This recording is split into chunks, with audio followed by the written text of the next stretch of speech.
15 years. And the prevalence in the different study is less than 20% in cat, but for this reason, this is the more common disease in cat, in geriatric cat.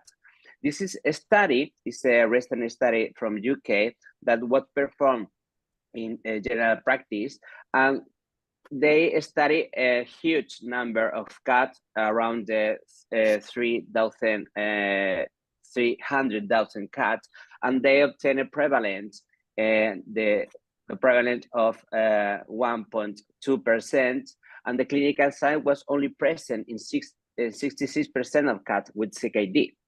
Another interesting thing that they found is that the median survival time was almost 400 days, and all the diagnosis, or the way to obtain the diagnosis was when they obtained blood for pre-anesthesia procedure, or when they did the geriatric monitoring.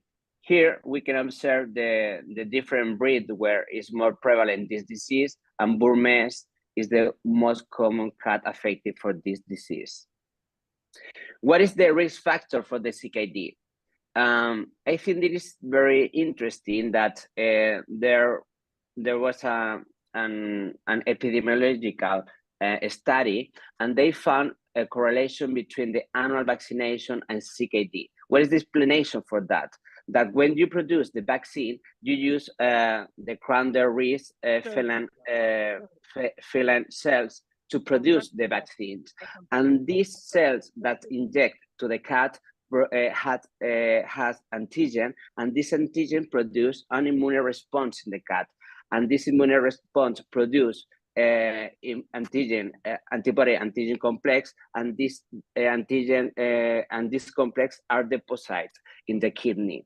Another interesting thing that they found is that can be correlation with the severe dental disease. In human beings have been observed that when a person has a severe dental disease, can produce pro-inflammatory cytokines secondary to the endotoxemia, and this produce antibody, and this antibody again are deposited in the kidney. And another study that I think is very interesting, that could be a correlation or association between the feline immunodeficiency virus in cat with CKD younger than 11 years. The other risk factors are hyperthyroidism, resistant anesthesia, medication, mainly NSAIDs, diuretics, renin, angiotensin, aldosterone system modulator, mainly ACE and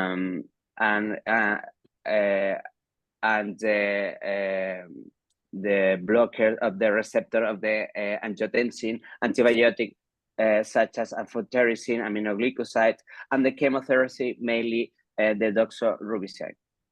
Another factor that can influence in the CKD is a low body condition, weight loss, dehydration, polyuria, polydipsia, previous cystitis, or fluid.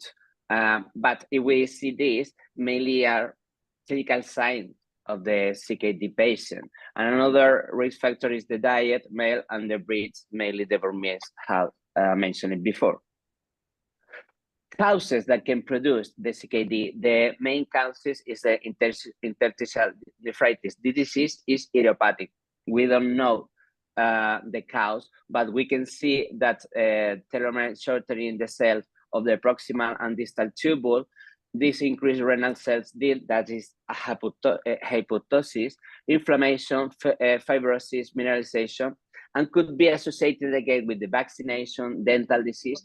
And there is a new infectious disease, this virus called morbillivirus, and this virus has been detected in many cats with CKD, but a real association have not been found nowadays. Another cause is the glomerulopathy. This is not so common, only described in the 50% of cat. It's a very different to the dogs, and the cause mainly as infection. The infection can produce glomerulopathy in cat is FIB, FLB, FIP, Bartonella, Leishmania, and Leptospira. Another cat can present primary immunomediated disease as glomerulopathy, neoplasias, or secondary to metabolic disease. And neoplasias. The main neoplasia that we can find in cat is the lymphoma. Okay, and the hereditary or congenital disease described in cat, amyloidosis and polycystic kidney disease in the cats. What is important in prognostic factor is mainly we can see or we can make the classification according to the iris. The median survival time in iris 2 is around 3 years. Median survival time for iris 3 is around 2 years. And the median survival time for iris 4 is more or less the 1 month. Another factor that we have to consider for the prognosis is the hyperphosphatemia, the proteinuria, anemia, and weight loss. And what's happened with the hypertension? Because all the time within the hypertension can influence in the as a prognostic factor, but none study has been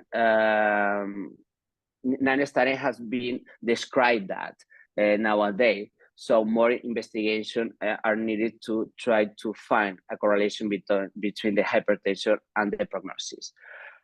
And the CKD is presented in older cats, so many comorbidities can be present in the same patient, mainly diabetes mellitus, hyperthyroidism, cystitis, ureterodysthesis, primary hypertension, cardiomyopathies, enteropathies, neoplasias, hyperkalemia, idiopathic hyperkalemia, infectious diseases, osteoarthritis, and pancreatitis. So this is a case, Sheldon. He is a feline domestic short hair, 9 years old, male neutered, and the reason of the consultation was anorexia, lethargy, polyuria polydipsia, vomiting, weakness, and the owner described all the clinical signs start as acute onset, okay? But previously, that in his bed, they make blood works, and they describe that probably they have been diagnosed by CKD 2 months ago, but they didn't present as the analysis, the blood analysis. He is an indoor cat and felt status was negative when he was a kitten. He presented weight loss, polyuria polydipsia, apathy, lethargy, anorexia, nausea, vomiting, diarrhea, and poor quad. But another clinical sign that you observe in the CKD is oral ulcer, gingivitis, necrosis of the margin of the tongue, halitosis, melena or hematochezia, muscular atrophy, hypothermia, muscular tremors, weakness, uremic pericarditis, uremic pneumonitis, hypertension, hypertensive encephalopathy, blindness, and hemorrhagic diathesis. So a cat can present a lot of clinical signs when present CKD. But it's very important to keep in mind that some cats don't have any kind of clinical sign, and these cats are asymptomatic, and it has been described in almost 25% of cats with CKD. In the general physical examination in Sheldon, we found lethargy, permucous membrane, dehydration. In the abdominal part pain, the kidney were slightly decreased in size. He has mild periodontal disease, and the body condition score was a little bit lower than the normal, and it's very important to measure or to see or classify the muscle condition score, mainly in cat with CKD, because we have to remember the CKD produced sarcopenia. And the muscle condition score, the Sheldon was a little bit lower. And the coat was in poor condition, and he had presented hypertension. Okay. According to the diagnosis that we performed in Sheldon, we found severe anemia, normocytic, normochromic, no regenerative anemia, and the hematocrit was 14.7%. And in the blood biochemistry, we found an increased value of the creatinine, the urea, phosphorus, and a low level of the potassium. On the other hand, if we observe the total calcium was within the normal limits, but it was the upper range, the upper normal range. So we have that keep in mind as well. And the urine analysis, we found a decreased urinary specific gravity, and pH was 5, and the sediment was inactive. We did the UPC, and he presented a high UPC that was interpreted as proteinuria, and we did a urine culture that no graph was obtained, and the total T4 was within the reference range, and the retrovirus was negative. But we did more tests, but we're talking about later. And the ultrasound that we made in Sheldon, we found chronic bilateral renal changes with bilateral cortical cyst, okay? And later we're gonna talk about the changes that we can observe in the abdominal ultrasound. So we are with the patient with CKD, okay? But we have think this is a CKD progression. I mean, because in the past, the owner think or remember that the vet or his vet, their vet, they comment that Sheldon has a CKD, or we are in the CKD exacerbation. So what is the uremia? The uremia is the clinical syndrome due to the loss of renal function. It's mainly when a cat has azotemia and present clinical signs or severe clinical signs. There is produced the uremia for accumulation of toxic metabolites, and here we can observe different kind of metabolites, but the main is the urea. And the clinical sign that you can observe in the uremia is uremic gastroenteritis, hyperparathyroidism, anorexia, lethargy, and weight loss. And all the alteration what we're gonna observe in the biochemistry is secondary or produced for the loss of function on the nephrons. What is the pathogenesis of the uremia? There is 3 main mechanisms. One is the altered excretion of electrolyte and water, and this is not or does not allow a good control or compensation with the phosphate, and this change we are going to observe when it's lost more than 80% of the nephron function. And another mechanism is the reduced excretion of the organic solute that everybody knows that mainly that's produced, that is accumulate the uremic toxin. And this plasma urea correlate with the uremic solute. For that reason, urea can indicate something about the uremia. And finally, we can change alter hormone synthesis, mainly calcitriol, that is decreased, and this allowed that produce the hyperthyroidism and even the renal osteodystrophia. We have to keep in mind that the PTH is a hormone, and this hormone is also an uremic toxin, okay? And another alteration is that there is a decrease of the erythropoietin that is associated with the anemia. The clinical signs that we can observe in the GI tract mainly is weight loss, secondary to the anorexia, nausea, vomiting, diarrhea, catabolic factor, and hormonal factor. And the uremic gastritic is very, very uncommon in cats and dogs. Mainly in the uremic gastritic in human, you can observe ulcers, but in cats, doesn't happen. And for another way, you can see. Galite matyti fibrozę, mineralizaciją pilve, is not correlated with the level of the gastric. This is important because all the time we think that we treat CKD or uremic crisis, we need to use gastroprotectant, but here the evidence is telling us that it's not needed to use gastroprotectant because no ulcer is present in cats with uremic crisis. We can find uremic enterocolitis. This is uncommon. You can see hemorrhagic diarrhea and can increase the ammonium and increase the uremia. And you can see more common the constipation secondary to dehydration or the hypokalemia, or can be secondary to the treatment with the phosphate binders. And the azotemia. If we see a cat with azotemia, all the time we have to think about that. We are from pre-renal azotemia, intrinsic renal azotemia, or post-renal azotemia.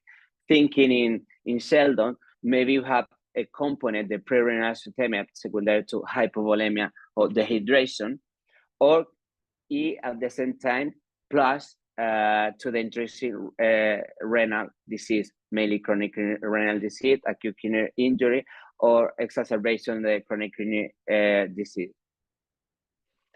Clinical differentiation between the azotemia and the uremia.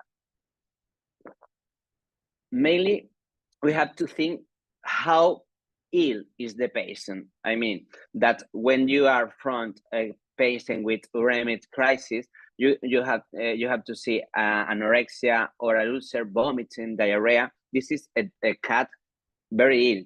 I mean, that when you see a stable azotemia, is a cat normal, has little changes about the body condition score or muscle condition score, changes in the coat, but it's progressive, retinal changes and dehydration. But uremic crisis, you see a very ill patient.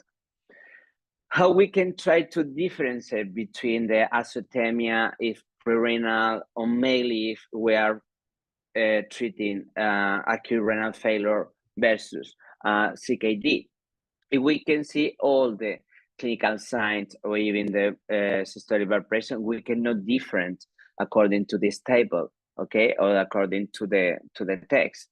But if we see the blood works or labs analysis that we can do, we can try to help us or help ourselves to try to difference between acute renal failure and CKD. If we can observe here the calcium can be increased in the CKD, but it's abnormal or it's uncommon, sorry, for the acute renal failure.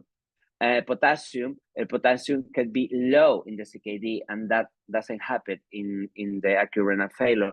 Metabolic acidosis is moderate to severe in the acute renal failure in comparison with the CKD that is mild to moderate. And another thing that's interesting is when you see the sediment or urinary sediment in the acute renal failure, is more common to find cast, and that is uncommon to find the cast in the CKD. And another thing that we can help ourselves is the kidney sites. The kidney site can tend to be decreased in size in the CKD, or could be normal. Instead of in acute renal failure, you can see renomegaly, for example. And the hematocrit tend to be normal in the patient with acute renal failure at the beginning of the disease. Instead of in CKD, you can find anemia very commonly. What is the azotemia? The azotemia is composed mainly for the urea, okay, that this is increased, and the urea is the nitrogenous waste product excreted in the urine, and this urea is inversely proportional to the glomerular filtration rate. But what happened? Why this not tan specific, the urea, in cats or in dogs? Mainly because there is a tubular urea reabsorption that is unreliable. We don't know how much is reabsorbed of the urea in the tubules, and the urea production and excretion is not constant. For that reason, it's not a good marker for the renal disease.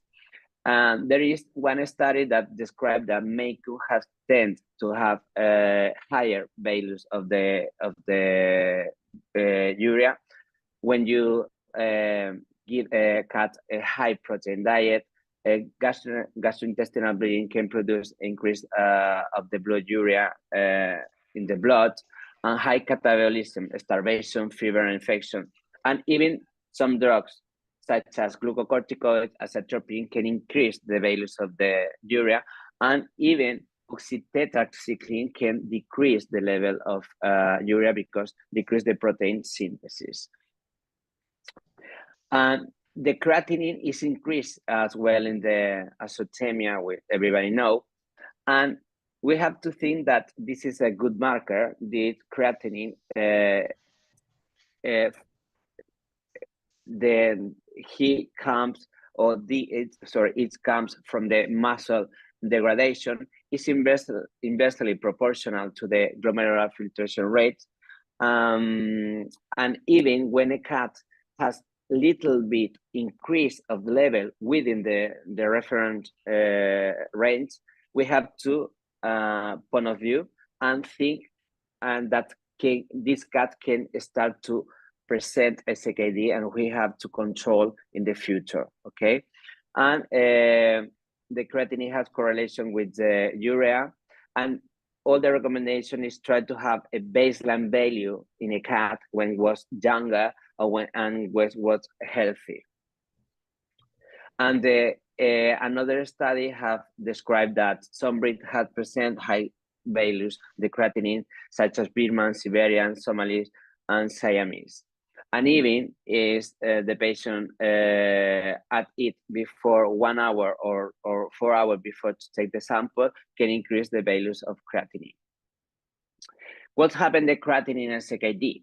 The creatinine is used for the IRIS classification, can have intra-individual variability, but is less present in cats with azotemia.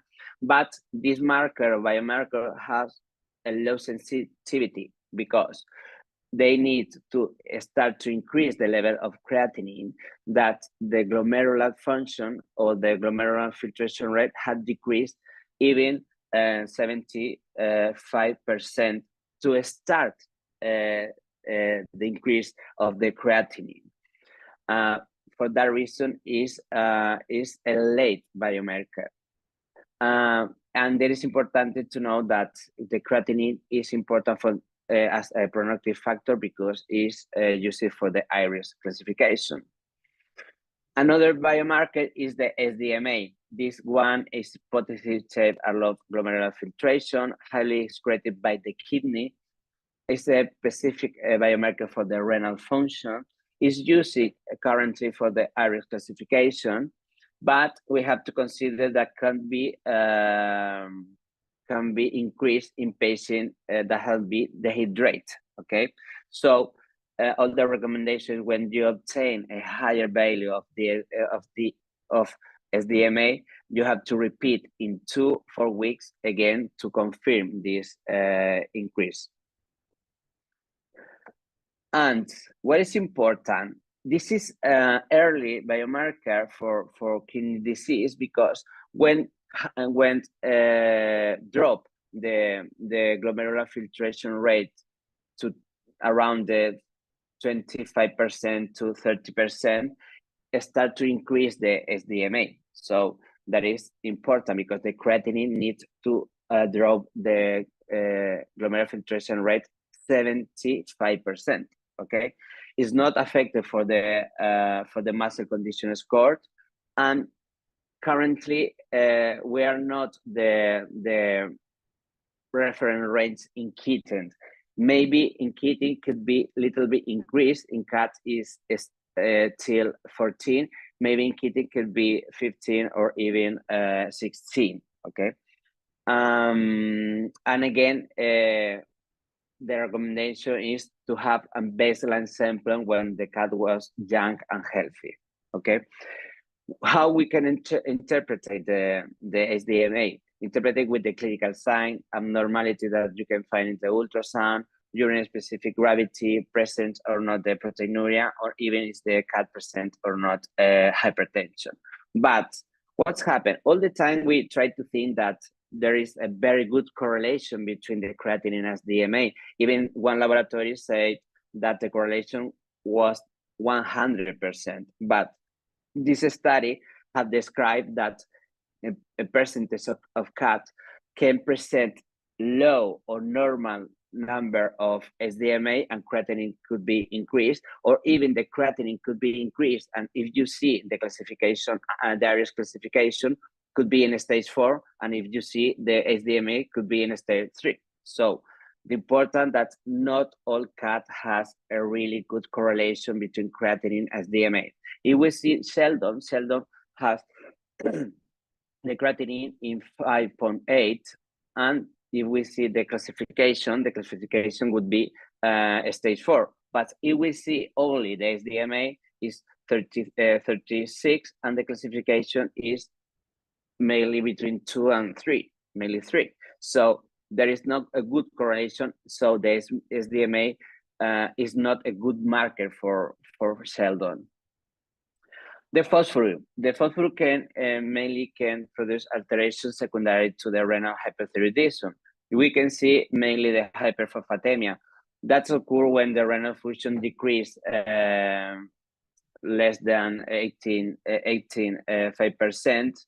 That's secondary that hyperphosphatemia is produced for the stimulation by the PTAs, and it produces and decreases synthesis of calcitriol via inhibition of the 1-alpha hydroxylase in tubular cells, and this stimulates the PTA synthesis. In another way, the PTAs can produce stimulation of the fibroblast growth factor 23. And this is a new biomarker. IDES is commercialized from this year. And what is the fibroblast growth factor 23? It's a hormone regulating phosphorus homeostasis. It's secreted by the osteoblasts and the osteocytes, and decrease the phosphate reabsorption and increase the phosphaturia to try to control the level of phosphorus in the blood. And what is more important with this biomarker that precedes the phosphorus increase in early CKD, we're talking about later, but it's very interesting biomarker for the early disease. And this FGF have very good correlation with the PTAs, even with the SDMA. Okay, when we are from a cat with hyperphosphatemia, all the time we have to keep in mind the calcium, because we have to try to calculate the product calcium plus for phosphorus to try to define if the cat is suffering or not soft tissue calcification. What kind of clinical sign can produce the hyperthyroidism in cat? Vomiting, nausea, diarrhea, and constipation. What happened with the calcium? With the calcium, mainly we can find normal, decrease, or increase it. So all the recommendation is try to measure the genocyte calcium, because we have to remember the total calcium is unit or joint to different kind of protein or another minerals. Okay, but another thing that has been published recently, as the total calcium can incorrectly predict the hypercalcemia in 32% of cats with CKD. So that is very important. For that reason, mainly when you obtain the total calcium in the upper limit, has happened with Sheldon, the recommendation is to do the genocyte calcium. Okay. How much common is the hypocalcemia? It's only present in 10% of cats with CKD, and that's the reason why happened. The hypocalcemia is not clear. The hypothesis is the mass effect law with the hyperphosphatemia that displays to the calcium. and conversion to calcium occurs in the proximal tubus that limited the advance of the CKD, and mainly hypocalcemia that present the cat with CKD is asymptomatic.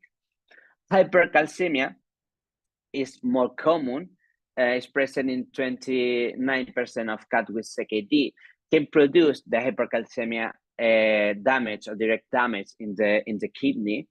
And this hypercalcemia is produced when urinary excretion decrease, mainly because decrease the glomerular filtration rate, and because it produces a decrease of PTH degradation, okay? And one important thing that we have to keep in mind is sometimes a primary hypercalcemia or idiopathic hypocalcemia in cat can produce secondarily CKD, but a CKD can produce hypercalcemia. So sometimes you never know what is first, so the hypercalcemia or the CKD. According to the electrolytes, we can see changes in the potassium, mainly hypokalemia, that is most common in cat, and mainly in the stage 1 to 3, according to the IRIS classification, is presented in 10 and 30% of cats with CKD. There is association with hypertension, but nobody know the reason of the association. And sometimes the potassium deficiency can be present in the tissue, but when you measure in the plasma is normal. Okay, the classical clinical sign is the ventroflexion when the cat presents values low than 3 milliequivalent per liter the potassium, and another clinical sign is anorexia, muscle wasting, weakness, vomiting, and polyuria. Okay, because when you have low levels of potassium, it reduces the ability to concentrate the urine.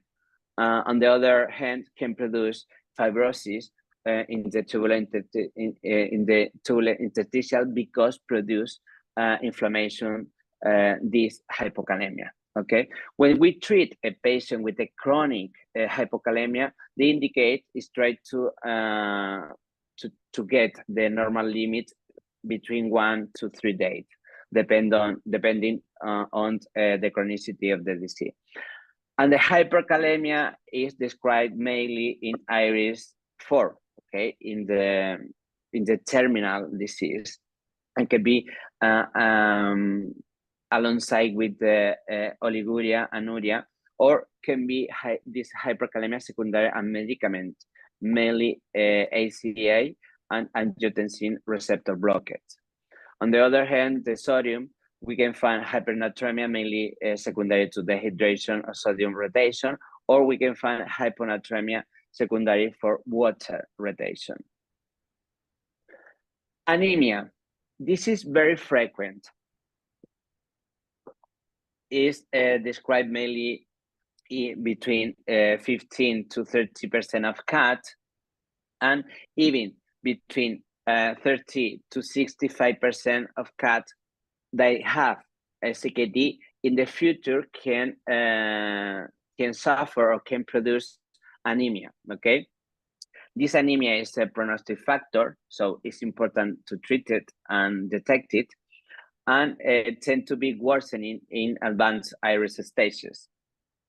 And this anemia is proportional to loss of renal function and to the IRIS classification, and the type or the principal type that you're gonna see is a normocytic, normochromic, non-generative anemia. And what's happened about the iron, because how I mentioned before, you don't see ulcer or gastric ulcer in cats, so mainly the deficiency of iron in cats with CKD is functional more than produced by losses.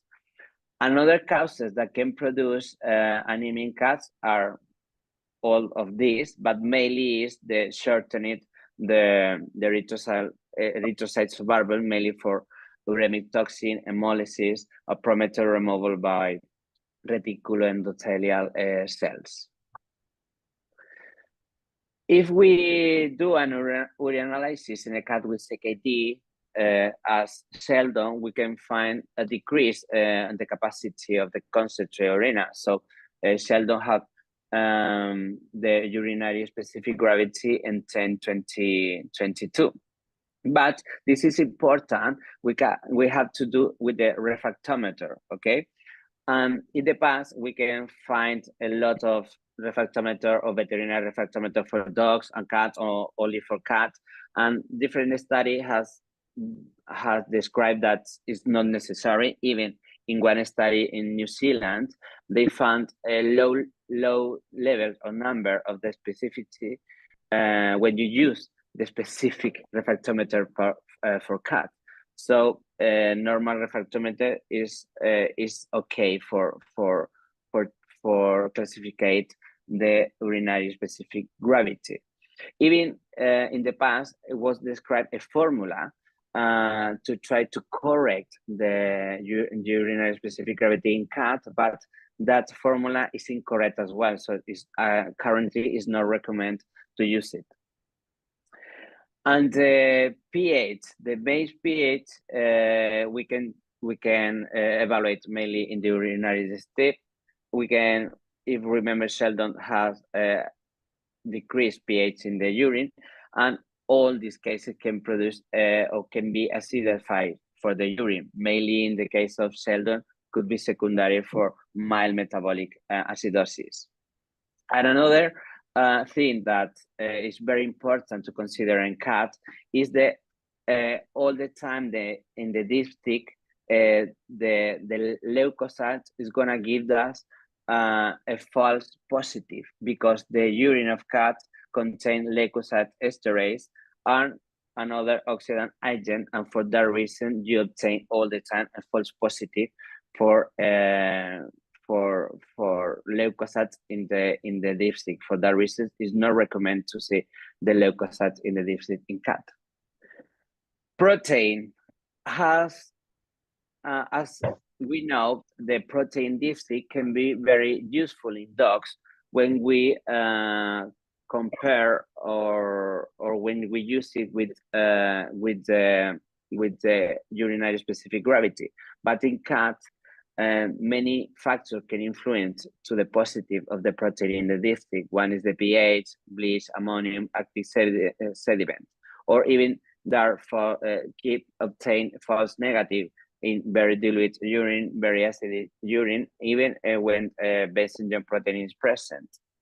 Okay, or we can obtain false positive when it's too high the urinary specific gravity, or for hormone called causine. This is secondary for feline. That the feline is the hormone that give the smell to the urine of cats. For that reason, when one study compare if it's reliable to use the dipstick in cat as happened in dog, they described that there was not a good correlation between the dipstick and the UPC. For that reason, the recommendation is in cat is always measuring the UPC apart. Okay. What is the recommendation when we do the UPC? Is measured without inflammation or hematuria. I mean, we need an inactive sediment to do the UPC. What's happened? Some recent study have to evaluate how can influence the active sediment in the result of the proteinuria, and they describe that can be increased a mild or just a moderate amount of protein in the urine when you use an active sediment, but the recommendation is try to use an inactive sediment for measure the UPC. Around 20% of cat present proteinuria when cat have CKD, and even this decrease this proteinuria in cats when have CKD in terminal stages. The better way to obtain the more feasible way to to obtain a good result, a feasible result of UPC, is try to obtain 3 different urine in the morning. You can use hydrophobic sun liter. Even one study described that hydrophobic sun liter not alter the result of UPC, and make a pool of these 3 urines, and these pools to send to the lab to measure the UPC. What's happened that everybody knows it's not very easy to try to obtain a free cat sample from cats. So we can obtain by cystocentesis the sample and send to the lab. What's happened that there is a study in dogs that they describe the dogs when you obtain the sample in the hospital by cystocentesis, increase the UPC, mainly secondary for stress, and this stress produce and hypertension. But this information we don't have in cats, so we can use the pool in cats, or we can use their urine that obtained in by cystocentesis. When obtain a result increased, like such as Sheldon, the recommendation is repeat after 2 weeks. And if we obtain a result borderline, the recommendation is repeat after 2 months. Okay, Sheldon, we can see has proteinuria, and we have to think about the differential diagnosis that can produce the proteinuria. The proteinuria could be pre-renal. Mainly in Sheldon, we have to think that he has hypertension, and hypertension can produce proteinuria. Could be secondary renal disease, mainly CKD, okay, or could be post-renal, ureteral or two ureteral diseases, inflammation, infection, neoplasm. That this is not the case of Sheldon. So we have to think mainly in these in these 2 causes of proteinuria. Okay, that in Sheldon could be the renal disease or maybe secondary to hypertension. That is important to keep in mind for the treatment. And the bacteria we can detect in the urine. The better way to try to find bacteria is do the urinary sediment and staining. Okay, if we do that, the sensitivity is 80% and the specificity is almost 100%. So this is the better way. Right now there is IDEX CDView. I don't know if you have in your clinic, but what happened with the IDEX has a very good negative predictor value, or even a very good positive predictor value, but the most of cases is between doubts. I mean, that some cat, when you see the machine, there is the machine asks you that you have to confirm the presence of the bacteria, and this is not reliable. So the recommendation is, when you find the CDView a no clear result, you need to do the urinary sediment and stain it. Okay, even if this article is about exacerbation CKD, and they found that when you found bacteria in the urinary sediment, is very predicted to try to find, or it's very predicted, or there is a very good correlation that you're gonna find a positive bacterial culture. So regarding to urine culture, the prevalence of positive culture in cats with CKD is 18%.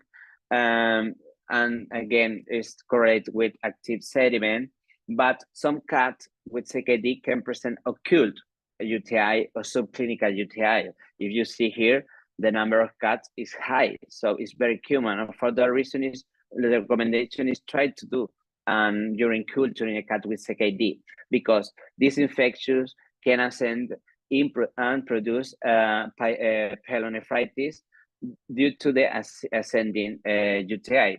The most common bacteria isolate is the Escherichia coli, and there is not association between UTI and survival and UTI and progression, the CKD.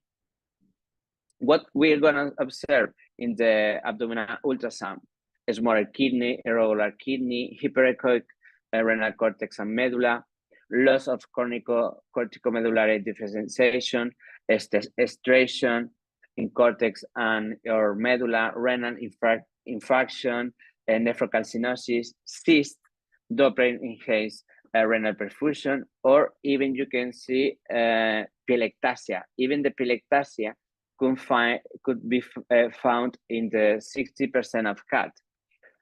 This is secondary mainly for the polyuria polydipsia that can present cats with CKD. And if we see all these changes that Sheldon presented are present here in all description of the finding you can see in the ultrasound. And the hypertension,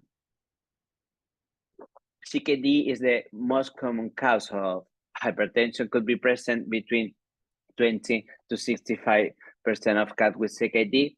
Is not related to the severity of CKD or iris stage. That means that you can see a cat with a stage 1, and this cat can have hypertension. For that reason, it's very important to measure the blood pressure or systolic blood pressure in all cats in all stages of iris. And hypertension is associated with worsening of proteinuria, and proteinuria is a marker for prognostic factor. Okay, you can use the Doppler oscillometric, and you can use the high limbs and the forelimbs, but there is another study that describes the tail is another good position to measure the pressure. And we all the time we have to keep in mind that the hypertension can produce damage mainly in the target organ damage. These organs are eyes, brain, heart, and kidney. And we have to remember that Sheldon had hypertension, and maybe this hypertension is worsening the CKD. So that is important to keep in mind. And 60% of cats have retinopathy, and another clinical sign is lethargy, retinal detachment, hemorrhage, blindness, cerebral hemorrhage, convulsions, stupor, kidney damage, ventricular hypertrophy. So if we see this algorithm to try to take the decision, here Sheldon has more than 160 the blood pressure. So mainly the kidney is one of the target organ damage, could be affected. So the recommendation is try to start with antihypertensive therapy. Okay, but if we don't see any kind of sign in the tooth, we can see the rest, or we can follow the rest of the algorithm. So if we come back to Sheldon, when arrived to us, he has the creatinine increase in 5.8, but he presented dehydration. We are not if it's a progression of the CKD or even CKD exacerbation. So we have to try to see what is happening with Sheldon and try to classify adequately according to areas to Sheldon, because he's arrived with creatinine high in 5.8 and he was presented dehydration.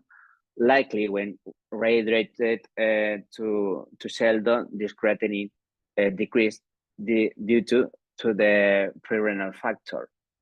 So is it primary kidney disease? Well, if we see our patient, yes, we are front in a primary renal disease.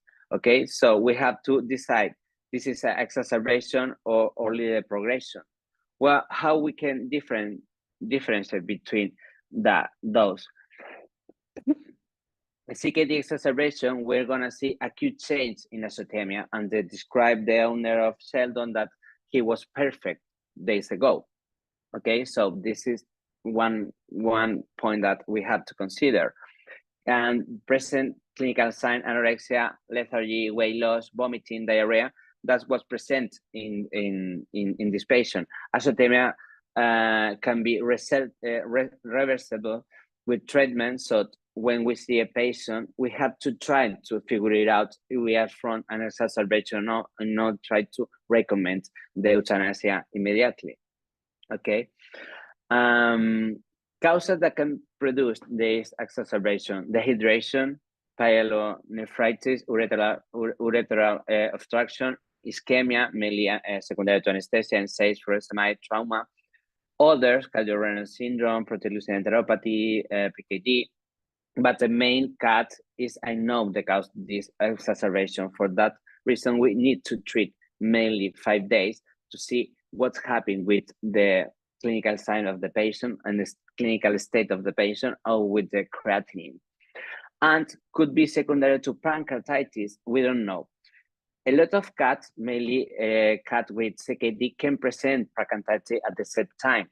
The cause is unknown, but we don't know if the pancreatitis can produce worsening of the CKD, or the exacerbation of the CKD can produce secondary to can produce the pancreatitis. And another thing, if this patient present hypovolemia, and this hypovolemia can produce an acute renal failure and can produce a pancreatitis. What is important that pancreatitis you can treat it, and it's not a prognostic factor for the patient. So in Sheldon, we measured the specific feline lipase and was very increased. That is likely pancreatitis, and we did another test mainly for the anemia, and PCR free-borne disease was negative, and cum test, and it was negative. So how we can manage kidney disease? Treatment mainly slow the CKD progression, improve the quality of life when we are from a patient with IRIS stage 3 and stage 4, improve the clinical sign, control alteration, treat hypertension, treat proteinuria, nutrition, renal protection, mainly are palliative treatments. So after the dehydration, after the exacerbation of his CKD, the creatinine of Sheldon decreased to 3.6, and the final classification for Sheldon was ERI3 CKD with hypertension and proteinuria. So we need to treat it. So very important is manage the hydration. Sorry. Normally the cat with CKD has no able to compensate the polyuria.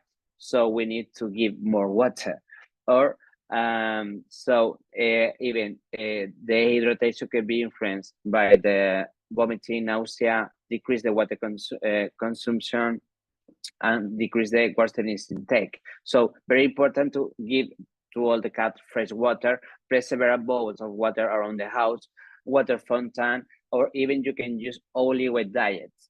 Okay, and you can use even a subcutaneous isotonic fluid, okay? Or even in some can need feeding tubes, esophageal tube or nasoesophageal tubes for hydration.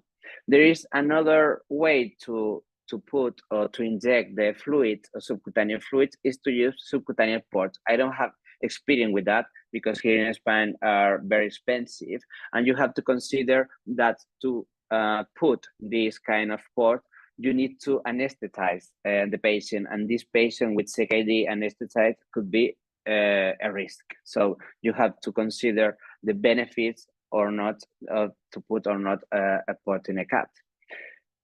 According to the nutrition is recommended since IRIS or from IRIS stage 2. Okay, you need to change the diet to a renal diet. The renal diet decrease and prevent a uremic episode, decrease mortality, prolong the survival time. We can see even we can double the survival time in cats that receive a renal diet, decrease the urea and the phosphorus, PTH, even decrease the FGF23. You can use the wet diet or dry diet, even if you can allow the delays try to give him wet diet, but we have to consider that some cats only prefer the dry diet.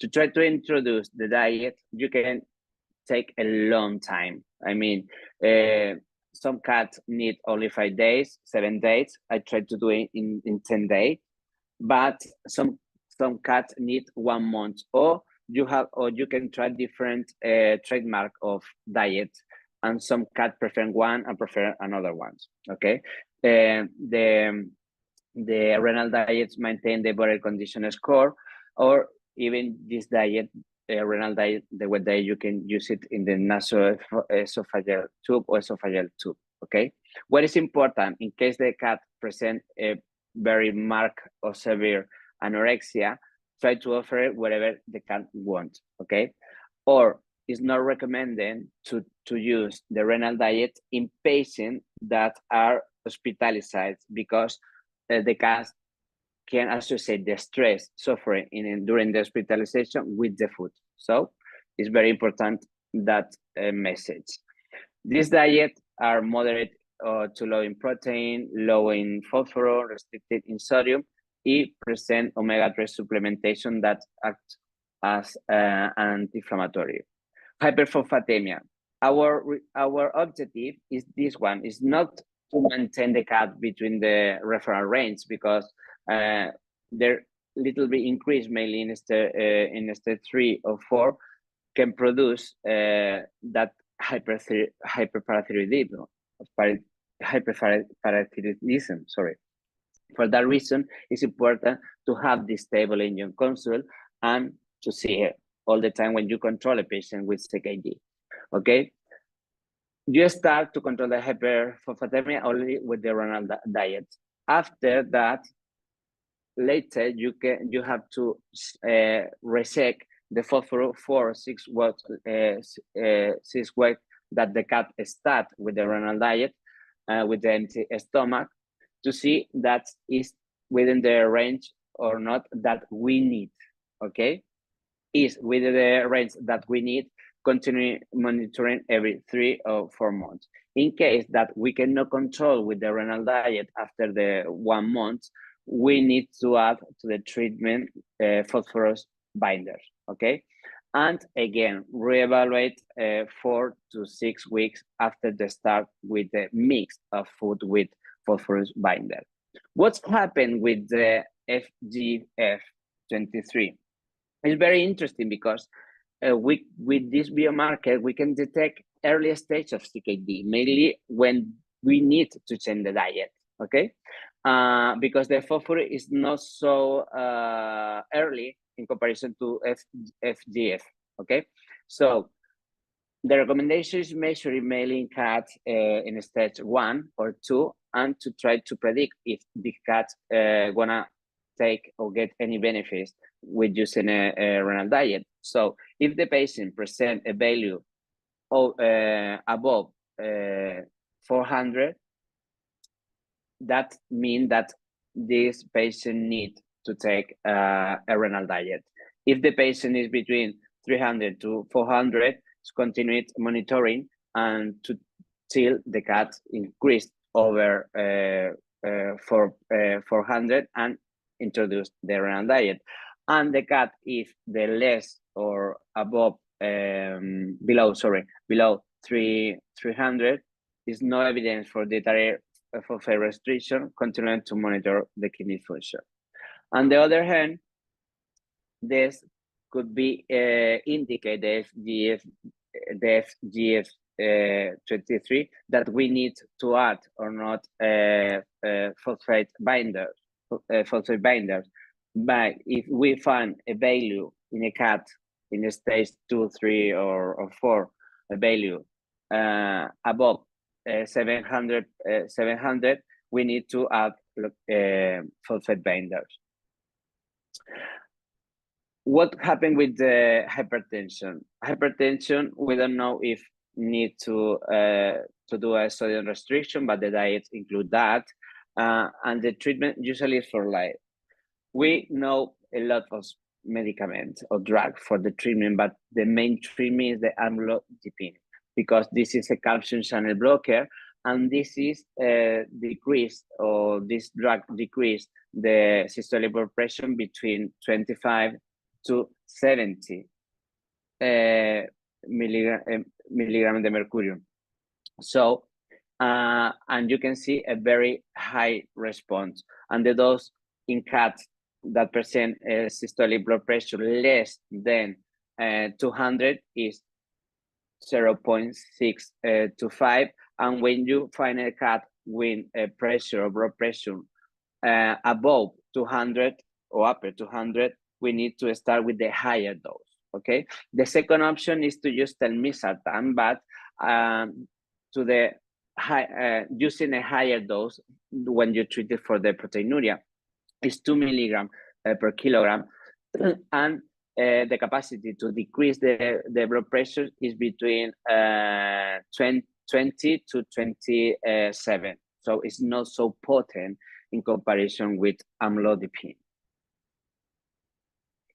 And what's happening, we have to, or what we can do to monitorize the response to the hypertension. Mainly try to obtain a cut between 120 to 160. Okay, if the value is less than 120, probably you are passing with the dose, so you need to reduce the dose of the patient for that patient. And the proteinuria, the first step what we have to do is renal diet. Okay, mainly if the patient not present a huge proteinuria as seldom. Okay, we can use AC inhibitor or angiotensin receptor blockers. Okay, and there is not any study compare one and another, but in my experience, I think that angiotensin receptor blockers are better than the ASA inhibitors. Okay, what's happened? It's very important consider that when you use these blockers can produce, or inhibitor can produce an increase of the creatinine, but this increase is allowed maximum 25%, even 30%. So when you start this treatment with this kind of drug, you need to recheck to the patient 1 week later and recheck the creatinine, electrolyte, the systolic blood pressure, because can produce increase of the potassium or can produce increase of the creatinine. And this increase, if it's secondary to the drug, you have to change the drug or even stop the drug. Okay. And our objective in cats with proteinuria is try to decrease the proteinuria on 80% of the UPC. And digestives are mainly for the anorexia. You can use mirtazapine, use it for the nausea and the appetite stimulant, and this study have proved that they gain weight. And you can use maropitone mainly for the nausea and vomiting. And recording that, mentioning before, gastroprotector is not recommended right now, like a first line treatment for this cat. And hypokalemia is present, and despite the diet, you can use any oral supplementation. Okay, any cat if hospitalized, you can use intravenous supplementation, but at home you can use the oral supplementation. Okay, the muscle weakness result within the 5 days, depends on the patient, and you can measure again 1 week later the potassium or 2 weeks later the potassium. And we don't know if the supplementation we needed for the life, but all the time I try to use for the life in this patient, because not all the patient can come to the consult frequently. And the darbepoetin is used for the anemia. We have to remember this is synthetic erythropoietin, and we can use 1 microgram per kilogram every week until achieved and 25 to 35% the hematocrit, okay? If we achieve this goal, we can reduce the frequency to the same dose to 2 to 4 weeks, maintaining this goal of the hematocrit. It's very important when we use this treatment to measure the systolic blood pressure, because can produce hypertension, and another side effect is pure cell aplasia, seizures, vomiting, and fever, but it's not so common in comparison that erythropoietin, okay? And a small number of cats can produce antibody for this synthetic erythropoietin. On the other hand, is recommended to, when you use darbepoietin, use iron supplementation. I use the injection. Sometimes it could be painful for the cat, but you can put it only every 3 or every 4 weeks. And the follow-up is important to keep in mind. This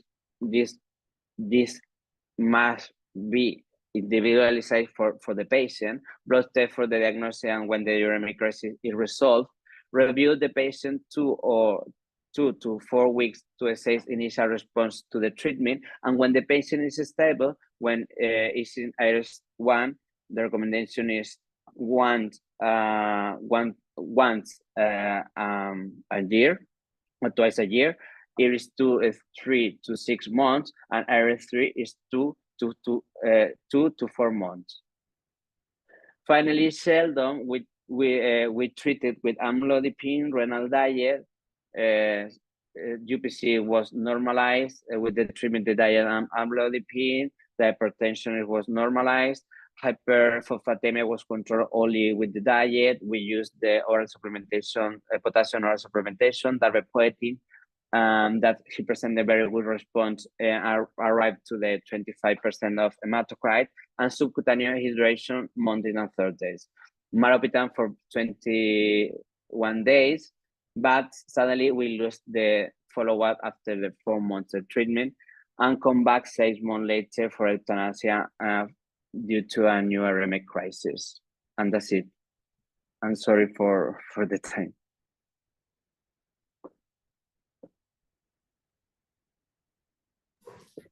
Ačiū visiems. Dabar darysime trumpą pertraukėlę ir grįšime į mūsų tolimesnį seminarą. Okay. Can you hear us? Yeah. Okay. Yeah, we hear. So we can maybe proceed with the short presentation before the break. Okay. Or yeah, it's fine. Yeah, it's fine. If you're ready, you can start now. Great, let's do so. Tai į pertraukėlę visgi keliausime už gerų 20 minučių. Can you see my screen? Yes, perfect. Okay. So well, this presentation, it's not so interesting like the Jorge's one, but well, I think that it's nice to have the opportunity to share with you to see how through the diets we can treat not only the renal diseases that we have seen in our presentation, but also the urinary problems that we will see in the next presentation. So just to give you an overview about the products we have, I would like to say that for dogs, in the case of urinary problems, we have 2 options. We have urinary 1, let's say, and urinary low purine. And why do we have these 2 products? Is because we have 2 main problems when we are thinking about urinary problems in dogs. On the one hand, we have oxalate and estrobite stones, and on the other hand, we have the rest of the other ones. Okay, so as you can see here, mainly, I mean, the most common problems are from estrobite and oxalate in the case of urinary diet or urinary problems. But also we have a smaller percentage of dogs that they need low urinary diets because they have some other kind of stones like cystine, but also those dogs that are diagnosed with leishmaniosis, and they are treated for that. So here you have both products. So you can see that, as I said, the most common stones that we can have or that we can find in dogs in urinary problems are estrobite and oxalate. So almost 40% of stones in dogs are estrobite stones.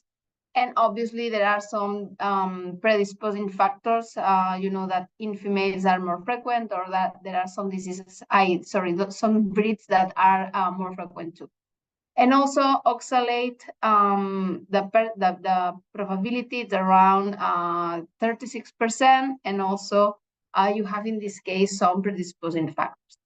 On the other hand, for urinary low purine, we can treat with this diet the urate stones, that the percentage is quite low, around 4%, but you know that there are some breeds quite common to have stones like Dalmatians, and also cystine stones that the prevalence is around 6%. In this case, also they should be treated with urinary low purine. And also, as I said, those dogs that are treated for leishmaniasis, also the diet that has to be used is urinary low purine. So, okay, so here it's again the same. Again the same. We will see in the next presentation, but there are some common symptoms in urinary problems. But as I said, in 75% of the cases, we will find oxalate or estrobite stones, and in this case, the diet that should be used is urinary one. So the differences are sometimes not so easy to understand, but when we are thinking about this kind of diets, we have to think that the first objective is to balance the minerals that we include in these diets to avoid any stone formation. So this is the main objective, but also in the case of urinary stones, we have to play with the pH of the urine. So in the case of urinary diet, to avoid estrobite stones, we have to achieve an acid pH with the nutrition. So these two are the main objective of the diet, to play with the pH to avoid the formation of the stone. So in the case of urinary diet, we have to move the pH to an acid pH to avoid estrobite stones, but also to reduce the minerals that are the cause of these stones. In the case of urinary low purine, what we have to do is also to play with the pH, but here the most important thing is to eliminate or to reduce a lot the purines that we are using in this diet. Okay, so they are quite similar, but the urinary low purine, we are more focusing on the kind of these purines that they have to be avoided in a huge levels. In the let's say urinary diseases for dogs, we have to also take into account the renal one. So in the case of, for example, we will see when do we have to use one or another, but obviously when a dog has renal problems, it's better to use a renal diet instead of urinary diet. So we will see when to choose one or another. And here, for example, we see that when we have when we are using urinary low purine, but we have renal disease, we have to move from one to another. So here we have the main differences. So if you compare the renal diets with the urinary ones, with urinary low purine, but also with the other urinary, the normal urinary, you will see that, for example, renal diets, they have the level of protein much lower, because in the renal disease, we have to avoid a huge work for the kidney, but also the phosphorus is quite reduced in the renal compared with urinary, because here in the renal, what we want to achieve is that the kidneys has to work as less as we can. So this is the main differences. In urinary, we decrease a little bit the protein compared with a normal product, but it's in the renal, the difference is really big. And also in the phosphorus, because the phosphorus is the mineral that will influence a lot in the progression of the chronic renal disease. Okay, so there are, to cover, let's say, the urinary renal problems, we have for dogs 3 products: urinary, normal urinary, urinary low purine, and renal. And for cat, the range is a little bit, I mean, it's a little bit wider, because in cats, the urinary problems are really, really common. So in that case, we have 3 products: urinary low calorie, urinary stress, and also the diet, the wet diet. So here, here just to say that in the case of dogs, when we are talking about urinary problems, we are focusing on stones, let's say. But in the case of cats, we have a disease that is more prevalent, that is the idiopathic cystitis, that it's around or almost 60% of the problems of urinary in cats. So here we have to think about how to cover this disease through the nutrition, or how through the nutrition we can prevent this disease. Another thing that is quite important is that if we take into account all the diseases that we can find in cats, urinary problems, at the end, the percentage is quite low. It's said that it's around 3%, but the problem is that the recurrence is really, really high. So when we have a urinary problem in cat, a lot of times we have to use urinary for the whole life just to prevent that this recurrence. So it's not a disease very common if we take into account everything, but once we solve it, we have to be in alert, let's say, to avoid that this cat has, again, this kind of problems. And what we have seen here, and this is completely different from dogs, it's that the urothelium in cats, they have small quantities of glucosamine and chondroitin. So normally glucosamine and chondroitin, they are components that are found in the joints. But in the case of urothelium or in cats, it has been described that this urothelium also has this glucosamine and chondroitin. And it has been seen that if we add an extra supplement of this glucosamine and chondroitin to the diet, we can help the urothelium. And through that way, through the nutrition, we can prevent or help the idiopathic cystitis to be avoided. So even urinary diets are focused on preventing stones, both in dogs and cats. In cats, we have to add this extra objective that is to prevent the idiopathic cystitis. So here, as I said, we have the normal urinary, let's say. In this case, we have the dry option and wet option. And the main objective here, like in cats, like in dogs, it's to play with the pH, to avoid the stones, also to reduce the level of minerals that are the cause of stones. And in the case of cat, we include glucosamine and chondroitin to avoid idiopathic cystitis.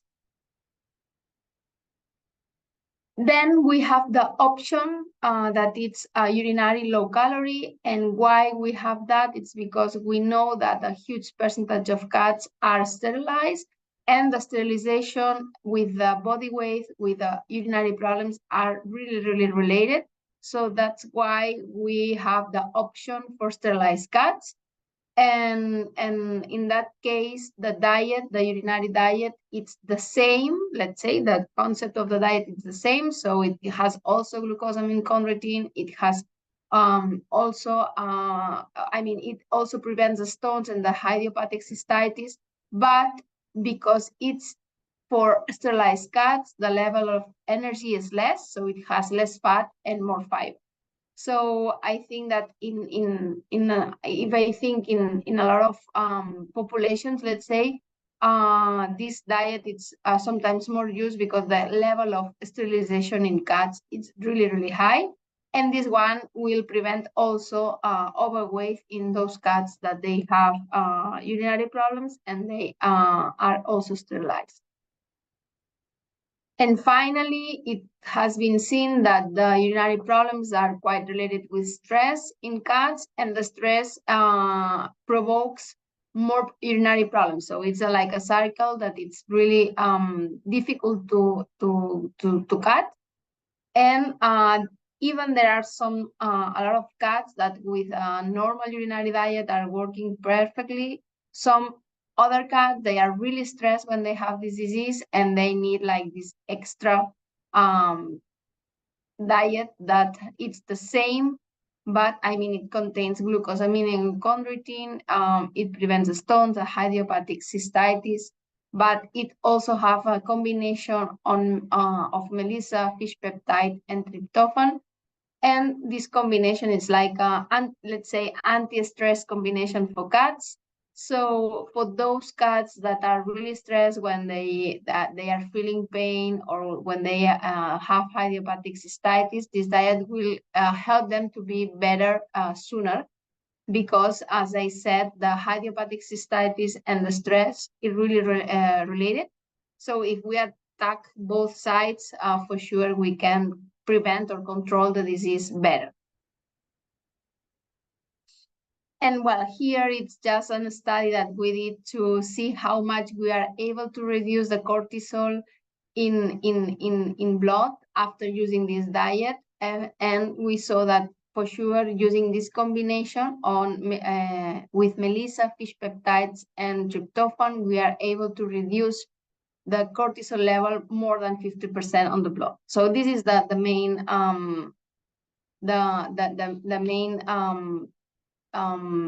marker that we have to measure the stress.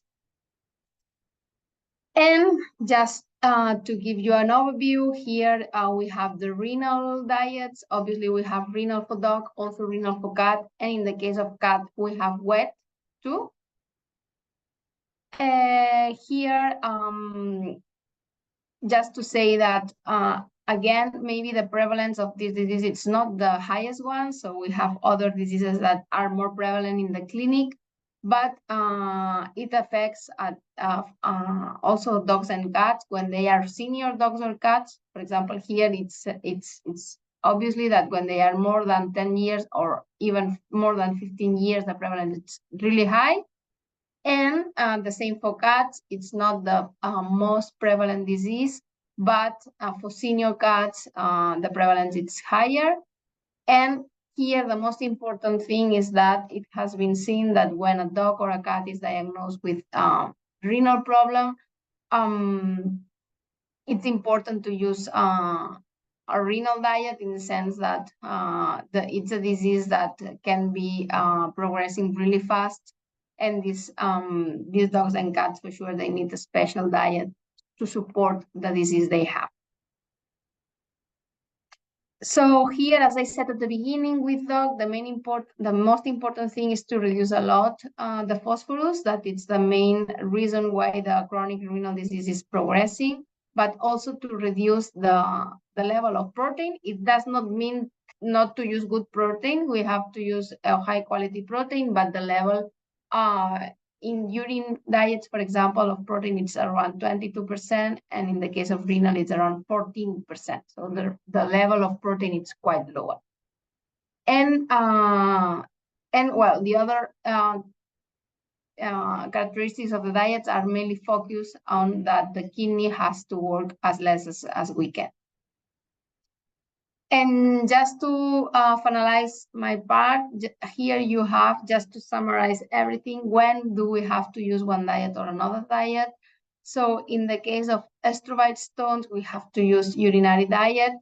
But when we have the other kind of stones, the first option will be the diet, the urinary diet, but the renal is also working. And for sure, when we have a renal diet, a renal problem, we have to use renal diet.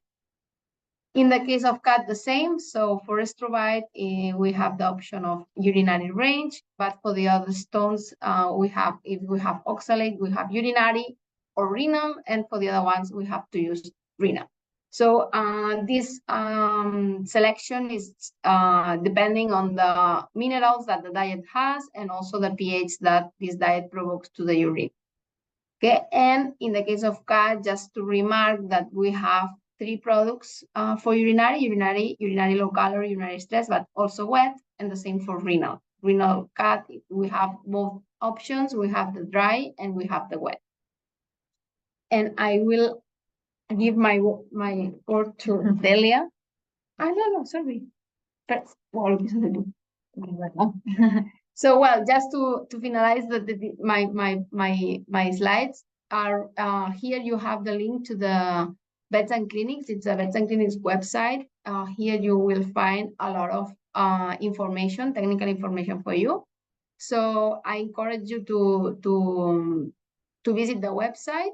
It's not only nutrition. You can find information about different diseases or different issues. And now, yes, I Okay. know Celia. Thank you. Okay.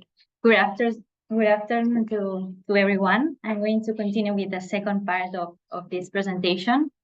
And now Alba was talk about some of the main advanced veterinary diets, but we would like to take the opportunity of this webinar to explain you more about advanced, not only advanced veterinary diets, but also advanced physio, which includes maintenance and specialty products.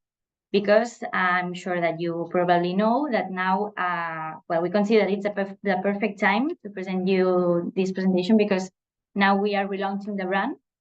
And yeah, we would like to explain you more about this new active defense and how we have improved our formulas. So it will be a quick presentation about that. So I'm sure that you know that Advanced is a scientific brand and a super premium brand that which has always been positioned as a leading brand in the protection and in the territory protection. No, so in Advanced we have more than 25 years working on the defenses and on the immune system. Then in 2018 we relaunched the brand with the current or with the all advanced active defense with immunoglobulins and polyphenols that helps to eat defenses and natural barriers. And now in 2023 and 2024, we want to move one step further on these territory defenses. And we relaunch Advanced with an innovative formula around healthy microbiota that now I'm going to explain you more about this change. And of course, with this relaunch, we are going to continue protecting and taking care of our pets, but now from the intestine. So, okay, so why now we are focusing on the intestine and the microbiota? So basically, is because there are results and studies that shows that the 70% of dogs and cat defenses are in the intestine. So we know that it's very, very important to take care of this intestinal microbiota because the microbiota acts as a natural barrier. So that's why taking care of this microbiota is key to our dog defenses and to protect them from the external from the Pathogens. Yes, external pathogens. Thank you.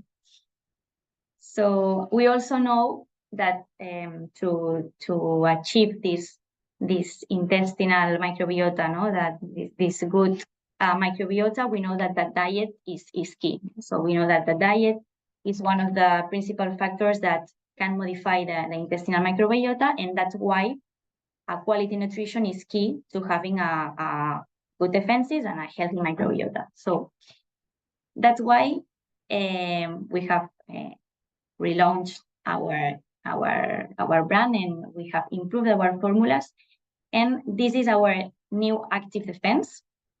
So it's very important to take into account that we continue preparing and producing our recipes with high quality ingredients because, as I said, it's important that the ingredients are that we have high quality ingredients, because if not, if we include probiotics and prebiotics and other specific ingredients, but we have a bad quality ingredients, the result is not good. So we continue with high quality ingredients like as animal protein as first ingredient, rice and whole grain cereals, and we are adding also peas and beet pulp. And then from the other side, we have the active defense. No? So we have reinforced our formula with prebiotics, probiotics, and fibers. No? So probiotics, as you know, are the live bacteria that helps to maintain the balanced intestinal microbiota. Then the prebiotics are the food of those probiotics, and then we are adding also fibers. So those are the new ingredients that we are adding. And yeah, well, yeah, and we know,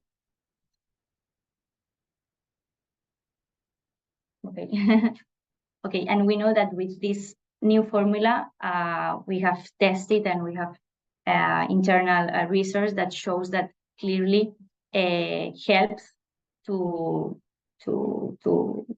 have a healthy microbiota and a good defenses for the pets. Here we have the new image. So, well, as you have seen, we are changing our formulas, but we are also changing our packs. And we consider that, and everyone says that it's more clearer and more didactical, and it's very easy to understand how we are now communicating the both sides of nutrition, no? The high quality ingredients and the ingredients related to the healthy microbiota. And of course, we are communicating more about these new ingredients and about this storytelling of that we are helping to your dog defenses on the front of pack and on the back of pack. But of course, we continue communicating about the functional benefits and that all the products are adapted to every stage and to every size, in this case of the dog. So here you can find you can see the global portfolio. So this is how now the dog range in this case look like. We have a puppy, an adult, and a vitality range for each life stage, and then we have other ranges for the specific needs, the sensitive care, the light, and for breeds, for different breeds. And here we have cat.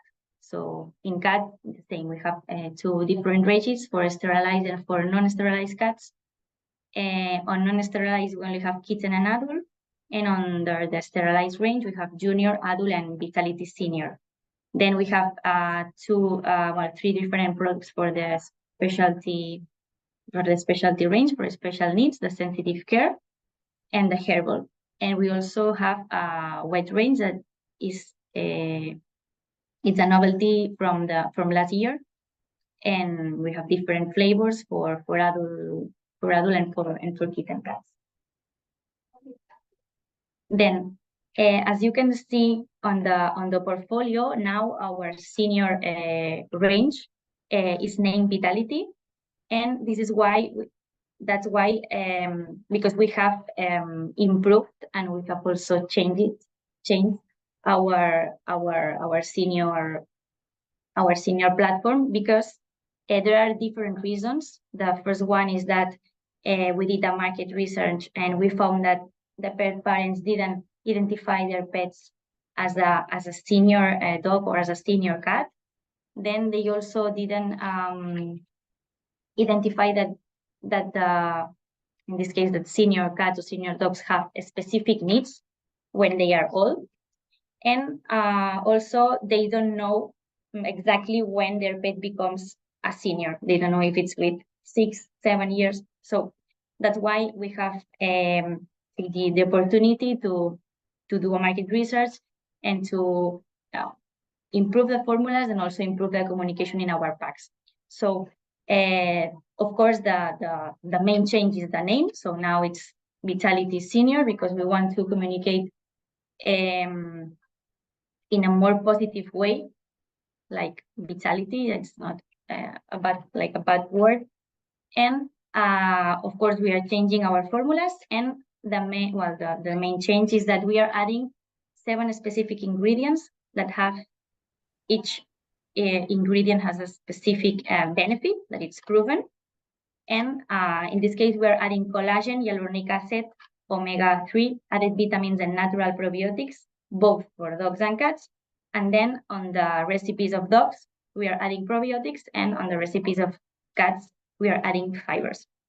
So with all of those ingredients, we are claiming different benefits, like helps to improve vitality, supports strong joint and bones, helps to maintain muscle mass. So different benefits that are proven. And our main claim is that with these 7 benefits, we are helping to maintain the quality of our dogs and cats. So this is also the main change on this relaunch. And then we have taken the opportunity to relaunch also our snacks, but here we don't have any change in formula, so it's only like look and feel to align with all of the relaunch, and also to highlight that we have snacks that have visible results and real results. So here we are communicating it. Okay, and then so this was the physio range, and here we have the advanced veterinary diets portfolio.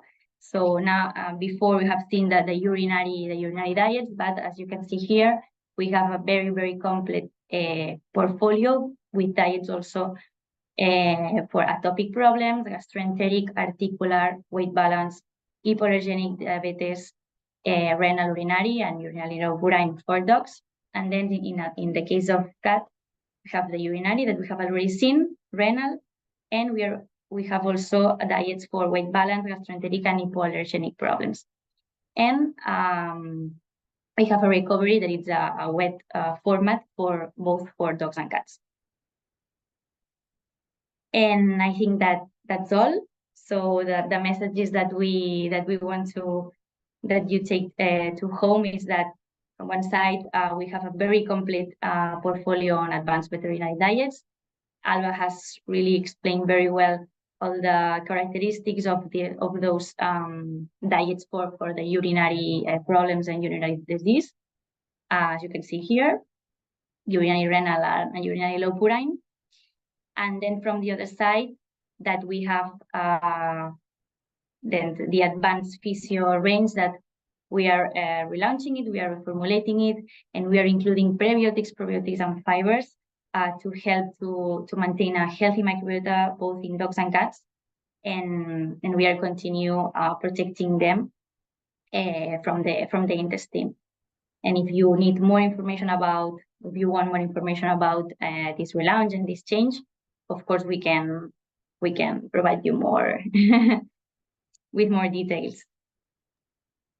Yeah, thank you, Celia. And let's have a break, and after that continue with the presentation, Jordi presentation, okay? Tai dabar turėsim tada 10 minučių pertrauką ir po pertraukos grįšime atgal.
Sveiki sugrįžę po pertraukėlės, tai galime toliau turbūt tęsti seminarą. George, are you ready to continue seminar?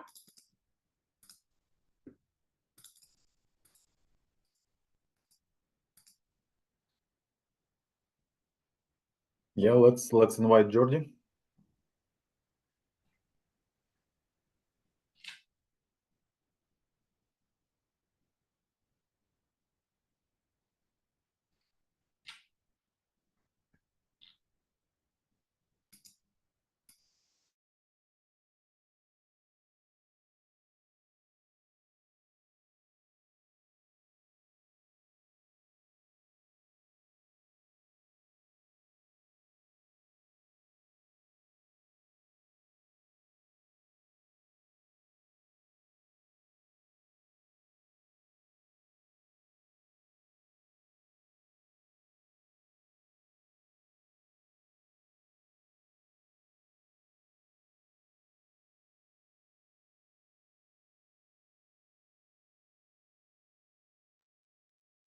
Jorge.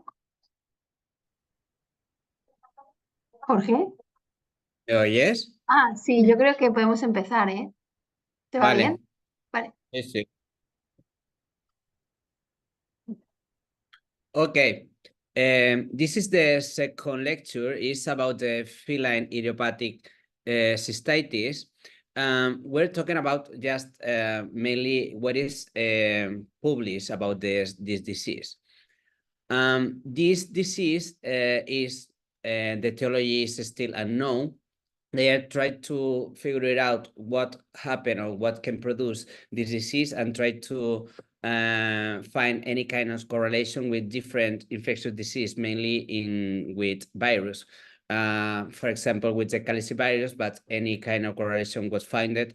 And lately, they try to find a correlation with the morbillivirus that's common before with the CKD, and they didn't find any kind of correlation.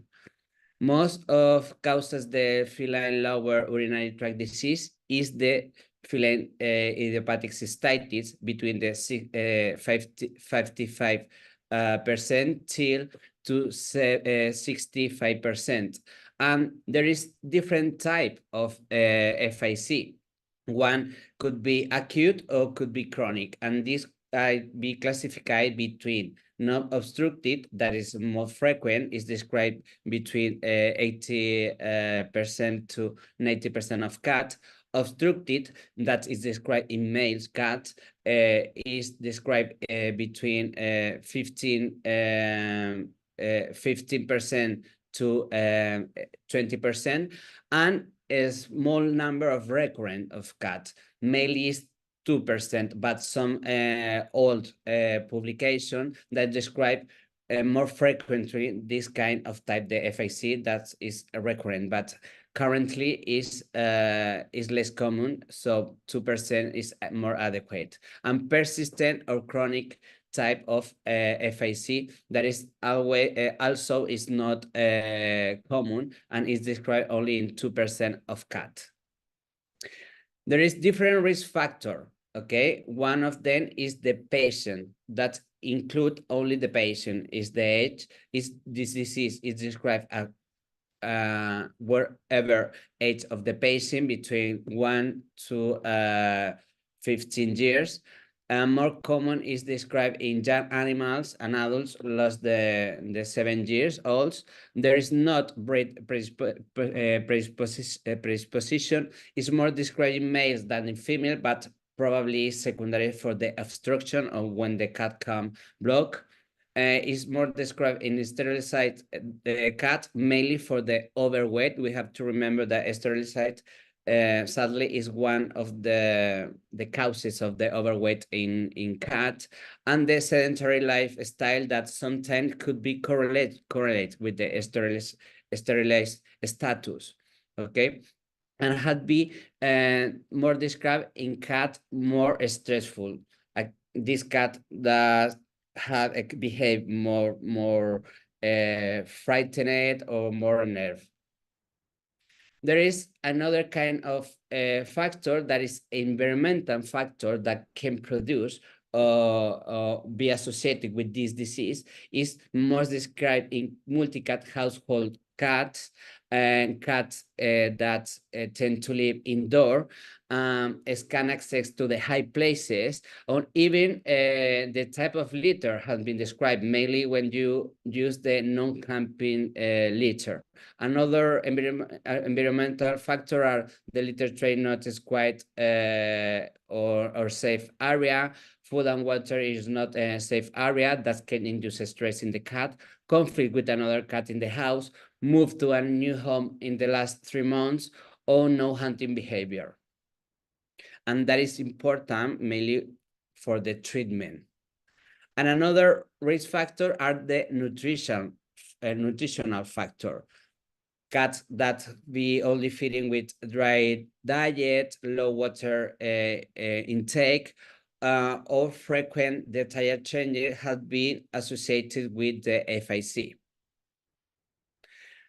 According to the pathophysiology, what we know currently, this is a multifactorial disease that include stress, include the urothelium of the bladder, and include the different substances that can be present in the urine. What's happening in a normal cat or healthy cat? When a cat is exposed to a chronic stress, this signal is captured for the hypothalamus and can produce a feedback positive for produce corticotropin releasing factor. And this corticotropin releasing factor produce positive feedback for the in the anterior pituitary gland, and this anterior pituitary gland produce ACTH. This ACTH stimulates the adrenal cortex for producing cortisol, and this cortisol exert a negative feedback to the anterior pituitary gland and at the same time to the hypothalamus to try to calm down all the stimulus. On the other hand, this corticotropin releasing factor produce feedback positive to the locus coeruleus, and this locus coeruleus produce noradrenaline mainly and adrenaline, and these stimulate the sympathetic nervous system, and this sympathetic nervous system can stimulate directly to the bladder. Okay, at the same time, the cortisol exerts a negative feedback to the leukoceruleus to try to calm down all the signals that arrive to the bladder. However, in cats with FIC, we can see that all the signal that produce or are produced by the chronic stress to the hypothalamus, the cortisol is unable to generate the negative feedback to the anterior pituitary gland and to the hypothalamus, so the cortisol is produced constantly, okay? But one particularity of this cat that have FIC, that this cortisol, when you measure in the blood, the cortisol is not high that everybody expect, but all the time is over the upper limit. Okay, it's on the upper limit of the cortisol. On the other side, this cat present just a little bit side of the adrenal gland, but is within the normal limit, but in the lower range. Okay, and at the same time, the cortisol is not able to generate feedback, negative feedback to the leukoceruleum. For this reason, the sympathetic nervous system is all the time stimulating to the bladder. Okay, what's happening with this systemic nervous system when it's not inhibited by the cortisol? Increase the bladder permeability, which cause enhanced sensitive afferent activity and the clinical sign of the FIC. Cats with FIC cannot control inhibition of the pituitary and hypothalamus correctly, which perpetuates the release of the corticotropin releasing factor. And at the same time, what's happening in the bladder? We have to consider that the urine have pH, can be low or high, has potassium, has magnesium, and calcium. And when you see the urothelium of this cat, the number of glycosaminoglycanons of the urothelium is affected and is lower or damaged, and this substance has direct contact with the urothelium, and this urothelium can be affected and can produce inflammation. At the same time, the cat has a higher number of mast cells in the urothelium, different to the another species, and these mast cells, when stimulated, produce histamine, heparin, serotonin, cytokine, and prostaglandin, and these substance can affect to the C fibers. At the same time, when I explained before, this substance, the pH, potassium, magnesium, calcium, when it's damaged to the glycosaminoglycans layer, can affect at the same time the C fibers, and these C fibers are non-myelinated pain fiber in the submucous, so stimulate constantly the pain in these fibers. And this fiber release the substance P, and this substance P goes to the receptor. Even in this cat with FIC has a higher number of substance P receptor, for the stimulation is higher. And this stimulation, or what produced this substance P in the urothelium, produce pain, vasodilation, vasculitis, submucosal edema, smooth muscle contraction, and mast cell degranulation. So in this way, it's like a vicious circle. What clinical signs we can see in a cat with idiopathic cystitis? In an obstructive cat, we can see normothermia to hypothermia, normal to weak pulse, because some cat comes with hypotension, dehydration, heart rate normal or bradycardia, marked bladder distension, possibly painful on palpation of this bladder, congestive penis, alopecia around the penis, lethargy, anorexia, and vomiting. Instead of an unobstructed or unblocked cut, you can see dysuria, stranguria, polyuria, hematuria, periuria, vocalization, excessive leaking of penis or vagina, alopecia of caudal abdomen, lethargy, and anorexia. How we can diagnose the idiopathic cystitis? Mainly, we have to keep in mind this is diagnosis for exclusion. So we have to rule out the other causes, mainly UTI, mainly urolithiasis, okay? And another diseases such as stenosis of the urethra, or even congenital disease or that present in the bladder. What test we can do? A CBC, okay. If you can do a complete blood biochemistry, urine analysis with or without urine culture, X-ray of the caudal abdomen, including penis. We don't forget we need to do 2 views of the X-ray to try to rule out any kind of urolite mainly, and abdominal ultrasound. What's happened? Sometimes if is a young cat that come to the consult with the first episodes of the idiopathic cystitis, mainly you can try to save some money for the owner. And minimum you can do hematocrit and total proteins, only creatinine, urea, and electrolytes, and calcium. Not include the urine culture.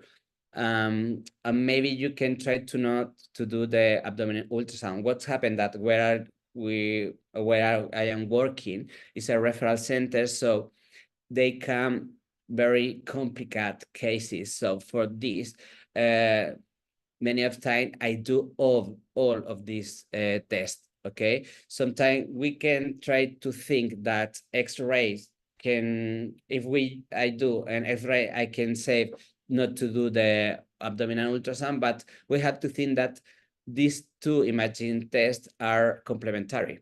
Okay. What is important when we see an unblocked cat, we have to wait before doing any kind of test if the animal is very unstable, okay, or severe unstable, because if you stress so much to the cat, can produce the death, okay? It's important to do an ECG or try to use a monitor to see if the patient presents any kind of arrhythmia or bradycardia due to the hyperkalemia or the metabolic acidosis, okay?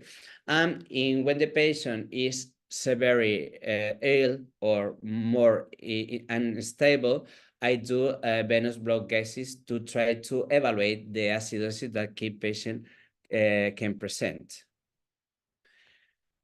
Okay, when we say a patient, this is a table with the minimum test that you can do to try to differentiate or rule out another causes. Mainly, if you see an acute case, we have to think that FIC is self-limiting. It's more frequent that I said, but the main differential diagnoses are urolite, and maybe only with the urine analysis and X-ray or ultrasound is enough, but we have to see the patient. I mean, because if the patient is more unstable, you need to do blood test, okay? When you see a recurrent case of FIC, again, the main differential diagnosis is urolite, behavior changes, or UTI, okay? And you need to do urine analysis, X-ray, or ultrasound, etiological study to do blood works, and urinary culture, okay? And if you see a persistent or chronic FIC, you have to to differentiate from urolites, behavior changes, UTI, neoplasia, anatomical changes, okay? But more important, you have to see the patient, because it's a patient that is recurrent or chronic or had been treated before in another clinic, maybe, or you must to do more tests to try to figure it out what is happening in this patient and try to arrive to a final diagnosis. This paper I want to share with you because I think are very interesting, because all the time when all biomarkers then try to differentiate between cystitis or bacterial cystitis versus idiopathic cystitis, no marker have been very promising for us, but these two articles or recent articles have tried to find this biomarker, and one of them is the serum dopamine, and these levels of the dopamine in the blood can differentiate between FIC and bacterial cystitis and healthy cats, and I think it's very interesting. I mean, because this test prove or show a sensitivity of 90% and a specificity low or moderate, the 65%, but had a positive predictive value of almost 80% and negative predictive value the 66%. That is a new approach for this disease, and maybe in the future we can see more biomarkers. And this another biomarker that I think is more interesting for the result. This is the serum nerve growth factor. This factor is found to be elevated in cat with FIC compared to cat with bacterial cystitis or healthy cats, and this biomarker show a sensitivity of 100% and a specificity of 66%, but the positive predictive value is 75% and the negative predictive value is 100%. That is very interesting because this could be a very good test for a screening test. I mean that if you obtain a negative result, the probability or likely that this patient present FAC is very low, but more study are needed to obtain any kind of conclusion. These two studies, I think, are very interesting as well, because all the time when we see a recurring cat with FLUTD, we try to think that, okay, the first time I diagnose idiopathic cystitis, all the time when I see the cat again in the future, a recurrent episode, I think it's the same. But this article describes all totally different or contradictory. I mean, if you see these cases, in these cases, in the first episode was idiopathic cystitis, but in another episode was plaque, small urolites, infection, another episode, another infection. So it's important to consider this. And this another study that include 100 cats, they in the relapse found different causes. I mean, they found the cat in the beginning presented by urolithiasis, by idiopathic cystitis or UTI. In the future episode, they find another causes, like this study. For this reason, the message of this study is when you see a recurrent cat with FLUTD, is necessary or is needed to try to make make or repeat the test to try to arrive to a final diagnosis, because sometimes it's not the same. It's not the same cause. How we can treat obstructive cat? First, if the cat presents hypovolemic shock, we need to restore the fluid with crystalloid. I prefer to use Ringer lactate. All the time we can think, okay, the Ringer lactate has potassium, but the level of potassium that Ringer lactate has is very low, so not influence so much on the level in the blood of the potassium of the patient, okay? And if the patient presents hypotension, we need to restart the tension with crystalline volumes. You can use 10 to 20 milliliters per kilogram over 10 or 15 to 30 minutes, and reevaluate constantly the systolic blood pressure. You can use even 3 consecutive bolus. Okay, if you cannot normalize the tension, you can use another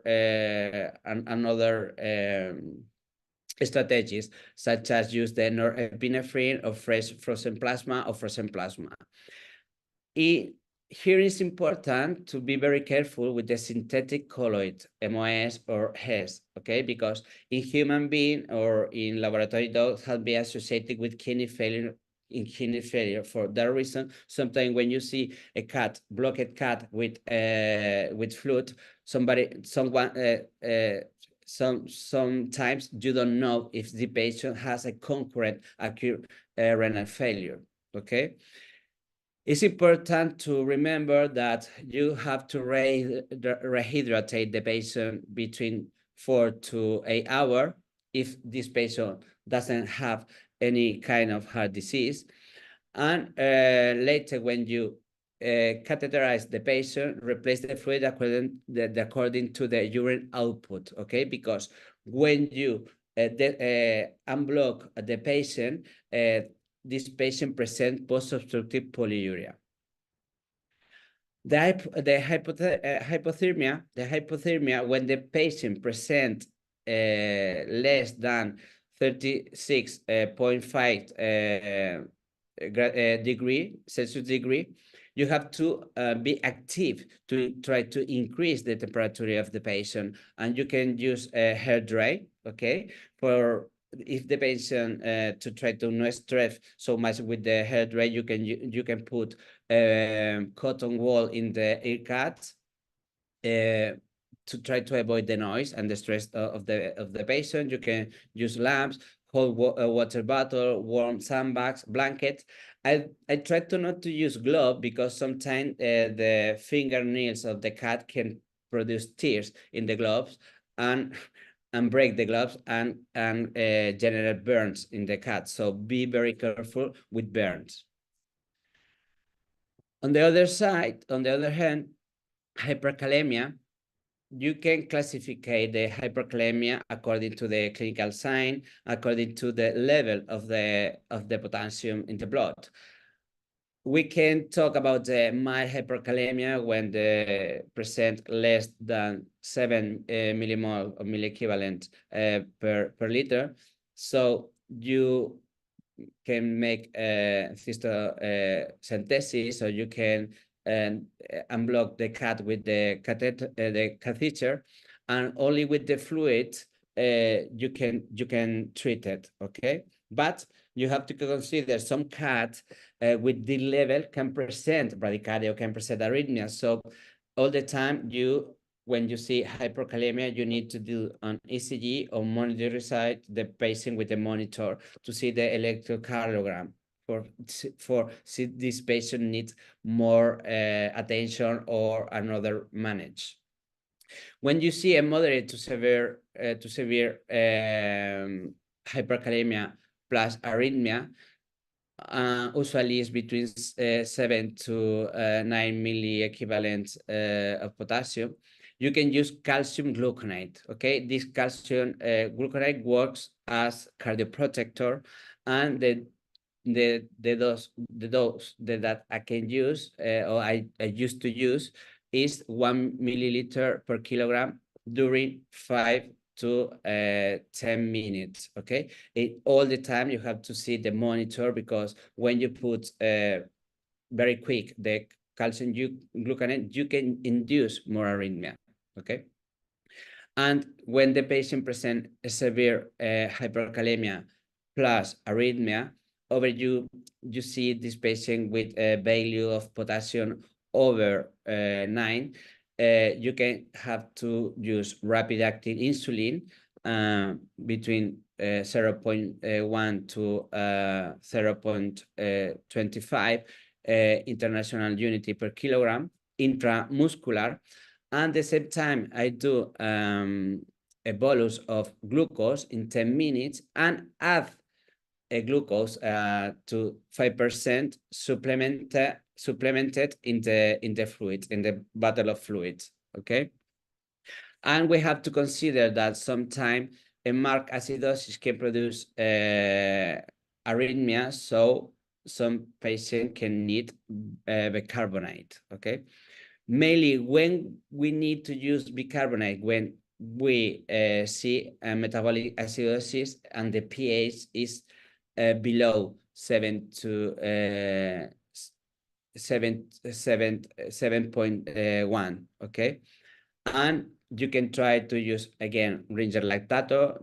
We have to think that Ringer lactate have a tamponate, a lactate is tamponate, so it's useful for the acidosis.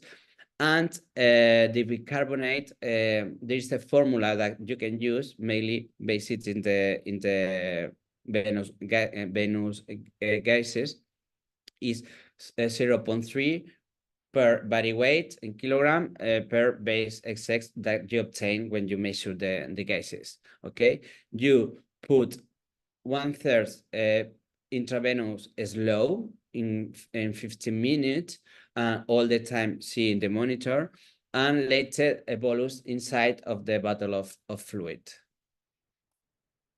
For the vomiting, the best option, I think, is the maropitan. The maropitan, I used to use 1 milligram per kilogram, but sometimes when you are not able to control the vomiting, you can use a higher dose of maropitan off label.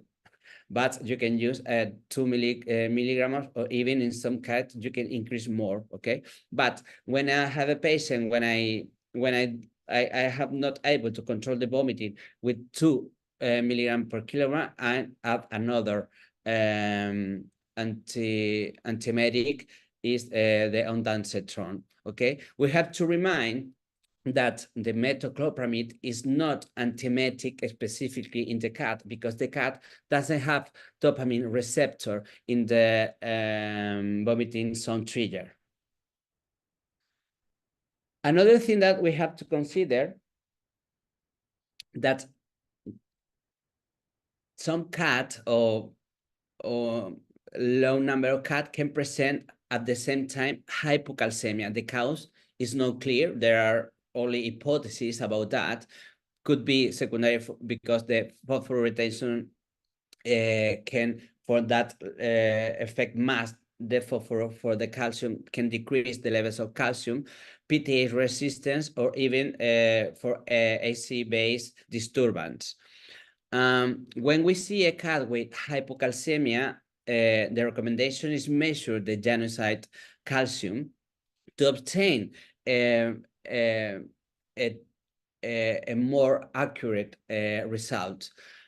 The mild hypocalcemia have been described in 37% of cats, and severe hypocalcemia is less common, okay? Within the group of cat with hypocalcemia, okay?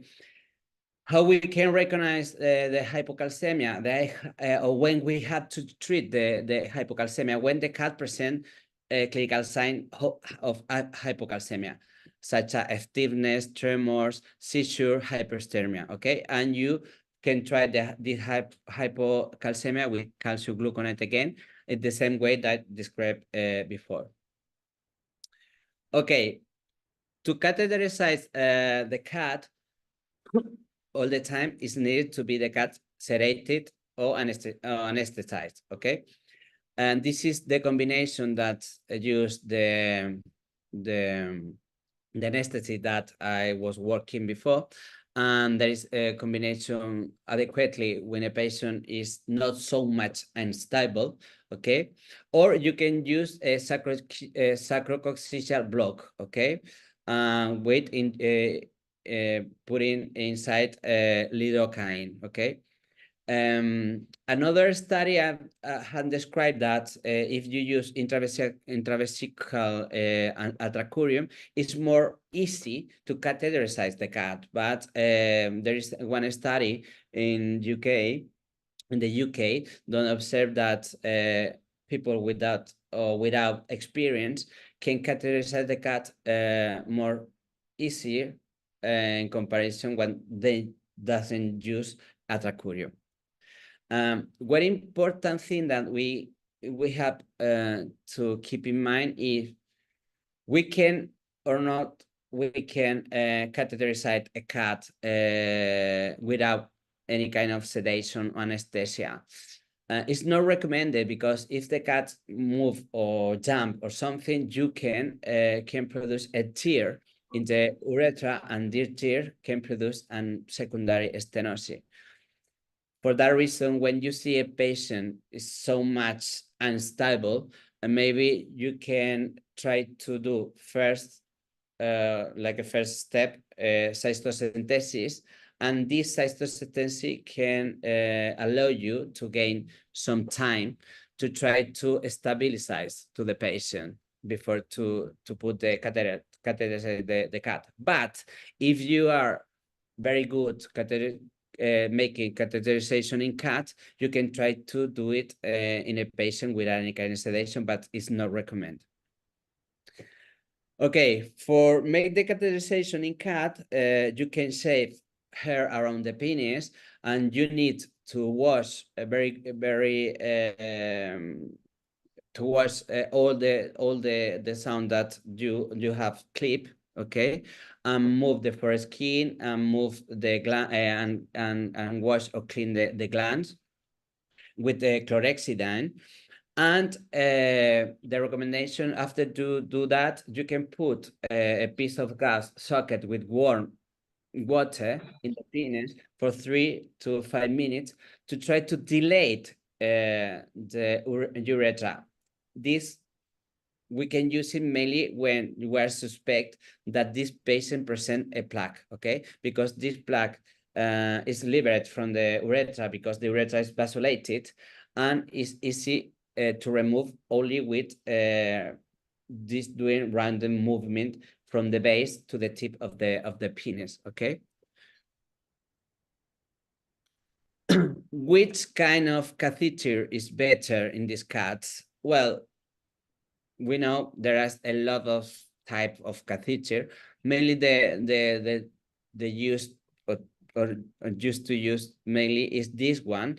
This one has been there is produced less recurrence in comparison to the other type of catheter, and we have to consider the friends of the catheter, because one study have shown that when the catheter is smaller, the recurrence is low, okay? Another thing that we can use is a sterile placement of gel on the catheter on the tip of the catheter before to catheterize the cat, and try to make the suture with ophthalmologic suture to try to not be so much traumatic in the perfusion, okay? And try to use the atraumatic needles and the stitch loose to try to avoid a necrosis of the perfusion. So it's very important that the ES that present the male dogs in cat is small, okay? But before to catheterize, the recommendation is elevate the penis and try to be the more parallel to the spine, and it's more easier to make the catheterization. All the time we have to be sterile, please, sterile. We have to use sterile gloves, okay? And sometimes you can use with Minnesota catheter that to make flushing before to put the catheter, but I used to do directly with the catheter. Okay. When we do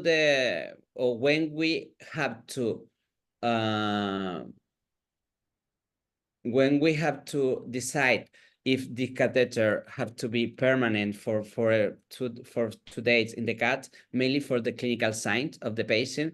If the patient present azotemia, if the patient present hyperkalemia, or if the patient present marked hematuria, because we need that treat this cat with the catheter till all the parameters are within the normal limits, even if the more clear the urine. Sometimes there is discussion if any benefits or not if you do a lavage of the urinary bladder. There is one study that they didn't find any kind of differentiation between if you do lavage or not you do in the recurrency. But in my experience, I do the lavage because the behavior or the stress or discomfort of the cat is less, because when, I don't know if you sometimes have or know somebody has cystitis, it's like a burn in your bladder. So this is discomfort for the cat. So I use the wash. Okay, mainly try to do the wash till the urine is more clear and stop to do the wash. Or sometimes I do the wash every 4 hours in the first days of the treatment. Okay, when and how to remove the catheter? You have to remove the catheter mainly in 1.5 day. Okay, there you can there is the azotemia has to be resolved, as well the post-obstructive diuresis. The urine could be or should be more clear. And when you move the catheter, the recommendation is sedate the patient or anesthetize the patient. Check all the time when you retire the catheter, check the permeability of the urethra. When removing the catheter, as the cat is sedated, I make a gentle pressure of the bladder, and I see if able to urine or not. Okay. Another thing that in the past was recommended when you retire or remove the catheter is to do urine analysis to detect infection, mainly bacteria, or even to try to do an urine culture. What's happened? Right now that is not recommended because we assume that when you catheterize the cat and when you use a closed circuit, some kind of bacteria can colonize that pack or bottle that you use when you or the urine is collected. Okay, and if the cat doesn't have any kind of sign the UTI in the future or on the couple of days after the catheter was removed, it's not needed to do a culture or urine analysis. And remember, please, all the time try to use a closed system of the urine, because if you use an open system, is predisposed to multi-resistant infection. Is more sometimes you cannot control how much empty or fill is the bladder. So more important all the time, maintain a closed circuit when you maintain catheterized a cat during the hospitalization. Okay, and another thing that I used to use this soft Elizabeth collar. How when I treated the idiopathic cystitis, when a cat is unblocked, we can use different treatment, and one first line treatment is analgesic. Curiously, there is not any study evaluating the buprenorphine, a cat with buprenorphine versus without buprenorphine. Okay, because it could be a little bit not recommended because for the animal. For the analgesic, the main drug that we use is buprenorphine, and the buprenorphine you can use intravenous or transmucosal oral. Okay, subcutaneous, the absorption is not so good, even in comparison between transmucosal oral is better transmucosal in comparison with the subcutaneous dose of buprenorphine. The butorphanol, as you know, is not potent analgesic, so I don't recommend. And fentanyl, sometimes I have 2 or 3 patients with so much pain for the hematuria. In 2 or 3 times I have used fentanyl. What's happened with the meloxicam? Meloxicam, there is no evidence that is a good option for this cat. Even in this study and different dose, there is no difference between recurrence or episodes of recurrence when you use this kind of drug. Even you have to think this is an NSAID, this NSAID in a patient, and dehydrated patient can induce or produce an acute renal failure. And that is important to consider, because when I was working, some cat come to the hospital with a renal failure secondary for the NSAID that was put it for his general vet. And the prednisone, there is another study that there is not any kind of evidence to use prednisone in this patient because the recurrence was the same when you don't use it, okay? I think that in the future, another medicament or drug that we can use is the gabapentin and the pregabalin, but we don't have currently a study to recommend, but it's another good option, or maybe you can try to use it in those chronic cases or recurrent cases that when you use only buprenorphine is not enough. Antispasmodic, mainly we can use the prazosin, okay? There is different dose. The dose that more recommended is 0.5, okay? Twice or 3 times a day for 5 or 7 days. That is the most I use.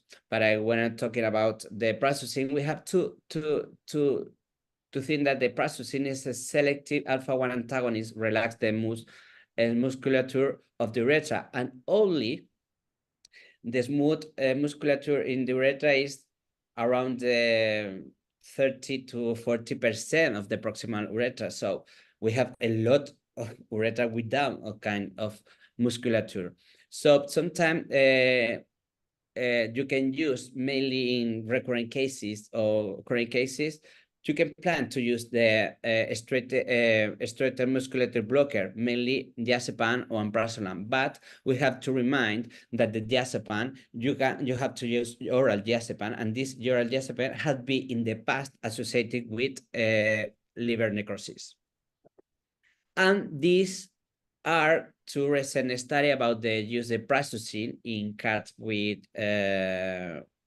FIC, and these 2 studies didn't find any kind of benefit when you use prazosin. I mean that when you use this drug, the number of recurrence was the same at the when you don't use it, or even in this study was higher. And this study say that maybe that give medication can induce stress in the cat, and this stress can produce the relapse, okay? But what's happened in these studies, that when you see the frequency, only they use the frequency every 12 hours in both of them, okay? Study have evaluate if we use every 8 hours. That would be very interesting. I still use prazosin till I don't see any kind of study that prazosin doesn't work when you use it every 8 hours. Another very important thing is to do multimodal environmental modification. Choice, play routine with the cat, unless 15 minutes a day. food distance from the litter tray, water distance from the litter tray, scratching post, elevate observation site to vigilate everything. Cat that relax, hiding places, litter tray care, preferred type of litter, because sometimes prefer one kind of litter or agglomerate litter, another no. So that is important to try to detect in your patient. And all the time, you have to put one more tray than the number of cats that in home. Water fountain and 1 liter plus number the cat at home. That is important according to when you want to use the water fountain. Then sometimes the cat needs a time to use the water fountain. For you have to try to maintain the fountain at the same time with the water balls during 7 to 15 days at least. And these are two studies that try to evaluate if the water fountain can reduce the osmolality or the specific gravity, and they didn't find any kind of change when you use the water fountain or not. Different type of fountain, but if we read both studies, the time that they allowed to the cat used to use the water fountain is not enough. I say before, you need 7 days or 1 week to 2 weeks, and only in this study only used 24 hours, and this one was only a short period of days. So we have to interpret it, or we have to be careful when interpreting these kind of studies. Another thing important is the diet, okay? That is pivotal, I think. I mean, because there is a study when you use wet diet, the recurrence in 1 year was only 11% in the patient. But when you use dry diet, the recurrence was 39% in 1 year. For that reason, it's very important the diet, okay? What's happened, or what I mentioned it in the lecture before, some cats loves the dry diet. So if you try to wet diet, can you induce the stress? For that reason, you have to try to give the opportunity to the cat to elect which kind of diet prefer. And another thing, another concern that we have to consider is the price of the wet diet, that is higher in comparison with the dry diet. What is our objective? Is try to decrease the urinary specific gravity less to 1040, okay? And that has been described that decrease the number of recurrence in these cats. If you want to try to change the type of diet, for example, the urinary diet that you can use for this kind of diseases, or because sometimes the idiopathic cystitis is associated with the plaques, if you wanna use dry diet or wet diet, the change of diet, the normal diet that he take before, should be gradual, okay? Because if you change more quickly, the type of diet can induce the stress, and some cats again need weeks or need months to used to eat the new diet, okay?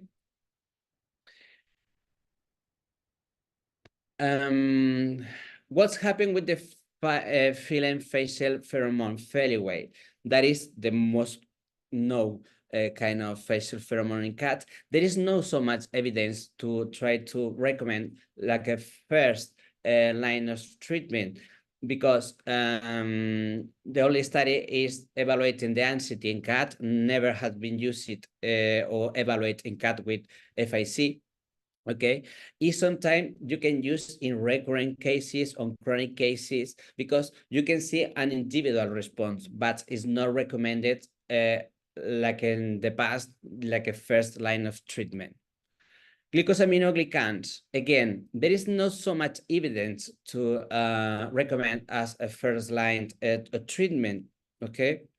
Because you never know how much of the glycosaminoglycans that you give orally arrive to the bladder to try to fix that sound of glucosaminoglycans that doesn't have in some parts of the urothelium. So another thing that I consider all the time, that if you see all the pills are very big, and sometimes when you try to give a big pill a cat, can induce again the stress and can induce the FIC in these patients. So it's not recommended like a first line of treatment.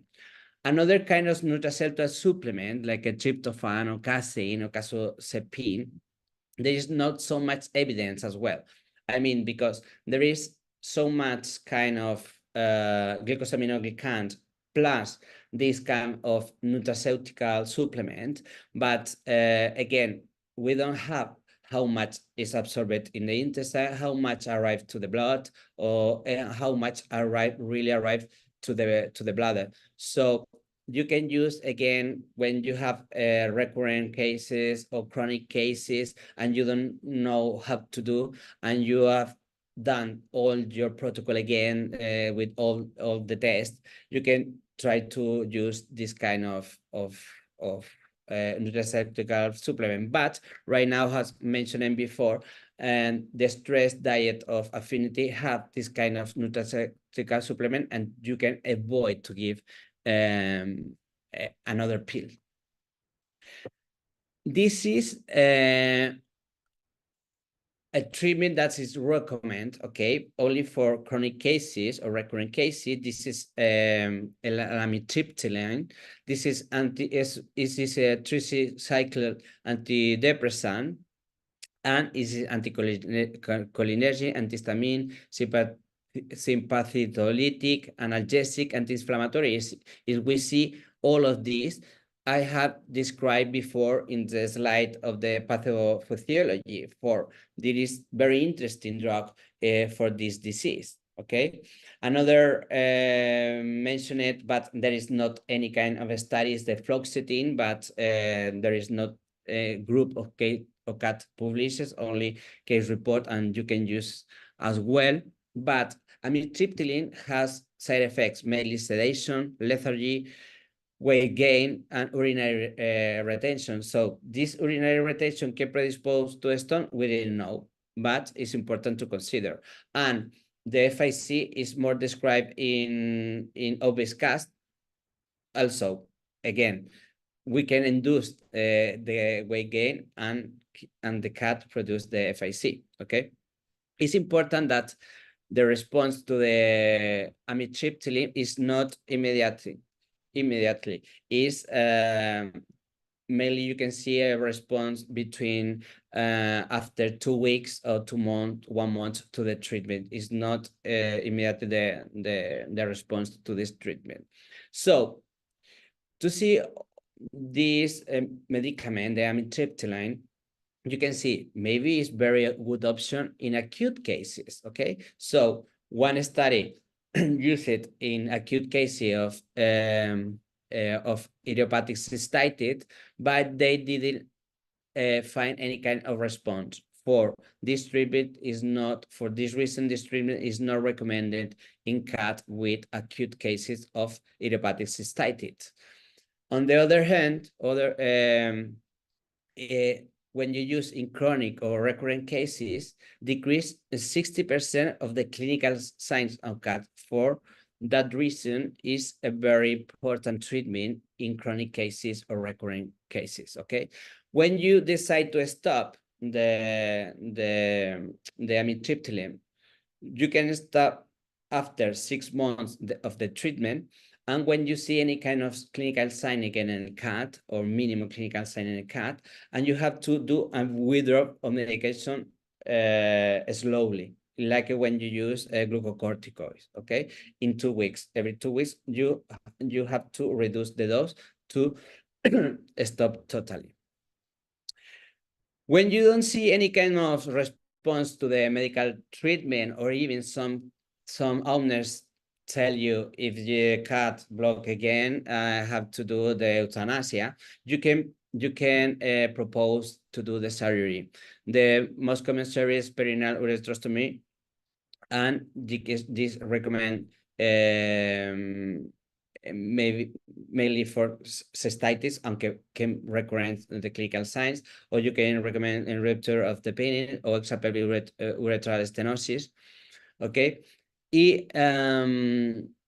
here the recurrence when you use this kind of surgery in FIC, the recurrence on the clinical signs but no block of the cat is the 66%. Okay, the half of the cat have recurrence of the clinical sign. That's important to say to the owner. Okay, but the owner satisfaction with kind of surgery is high. It's between 75% to 96%. And this is picture the surgery. I am internist, so I don't know so much about surgery. And there is another type of ureterostomy, this called prepubic ureterostomy surgery. It's not common to use it in cat with cystitis, idiopathic cystitis, but sometimes if you produce with the catheterization ureter rupture, maybe you can have to recur to this kind of surgery. But this surgery, have you see, the bladder is connected directly to the caudal abdomen and can produce urinary incontinence, dermatitis in this patient. And finally, when you see which one is better, perineal ureterostomy, ureterostomy, when you see the study, is obviously the kind of surgery is different, and it's predictable that perineal ureterostomy is better than prepubic ureterostomy, in my experience also. So it's important that side effect of the perineal ureterostomy, you can observe UTI or recurrent UTI almost in 19% of cat. Sterile cystitis is like a FIC in 24% of cat, and you can see urinary incontinence, but tend to be for a short time unless that incontinence disappear. Urethral obstruction in 5% of cat, stenosis secondary for the surgery, almost 3% of cat, subcutaneous urinary leakage, also in almost 3% of cats, and dermatitis in the round of the zone of the surgery, sometimes 0 or sometimes depends on the study, 4.5%. So in the immediately complication, you can see 62% of complication with the perineal ureterostomy. And the long-term complication, if we see, the UTI is remain very, very similar, and the short-term complication and sterile cystitis decreased a lot, and the rest is not present, and the total long-term complication is only 14.3% of cats. And the improve of quality of life according to the owner is 93% in this cat. And that's it. And I hope you enjoyed this lecture.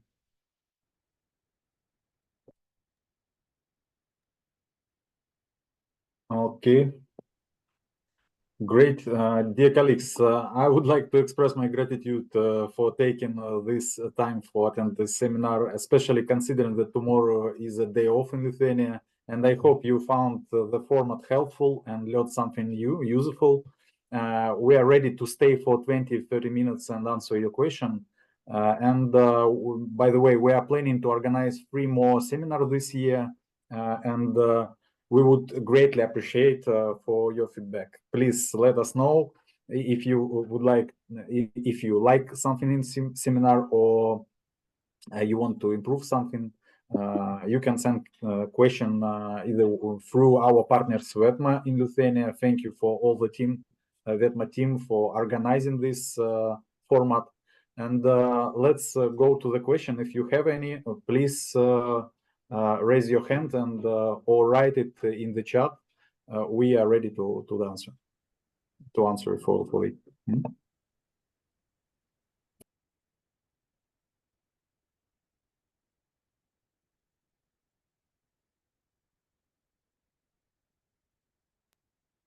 Okay, it looks like everything is clear. Okay, great. Yeah, don't worry. You can send your question and feedback through our partners, as I said before, VETMA, and we will answer for your question. Please prepare your question for next meeting, which we hold in April. If you finished or if we finished, I just want to wish you have a nice weekend, long weekend. If you have a question, we will be here for 5 minutes at least. Thank you very much, and have a nice weekend. Thank you. Thank you very much. Have a nice weekend. Okay, we will wait your questions through our partners. Okay, and yeah, I think it's time to say have a nice evening and weekend. Yeah. Bye bye. Thank you so much. Bye bye. Thank you. Muy difícil.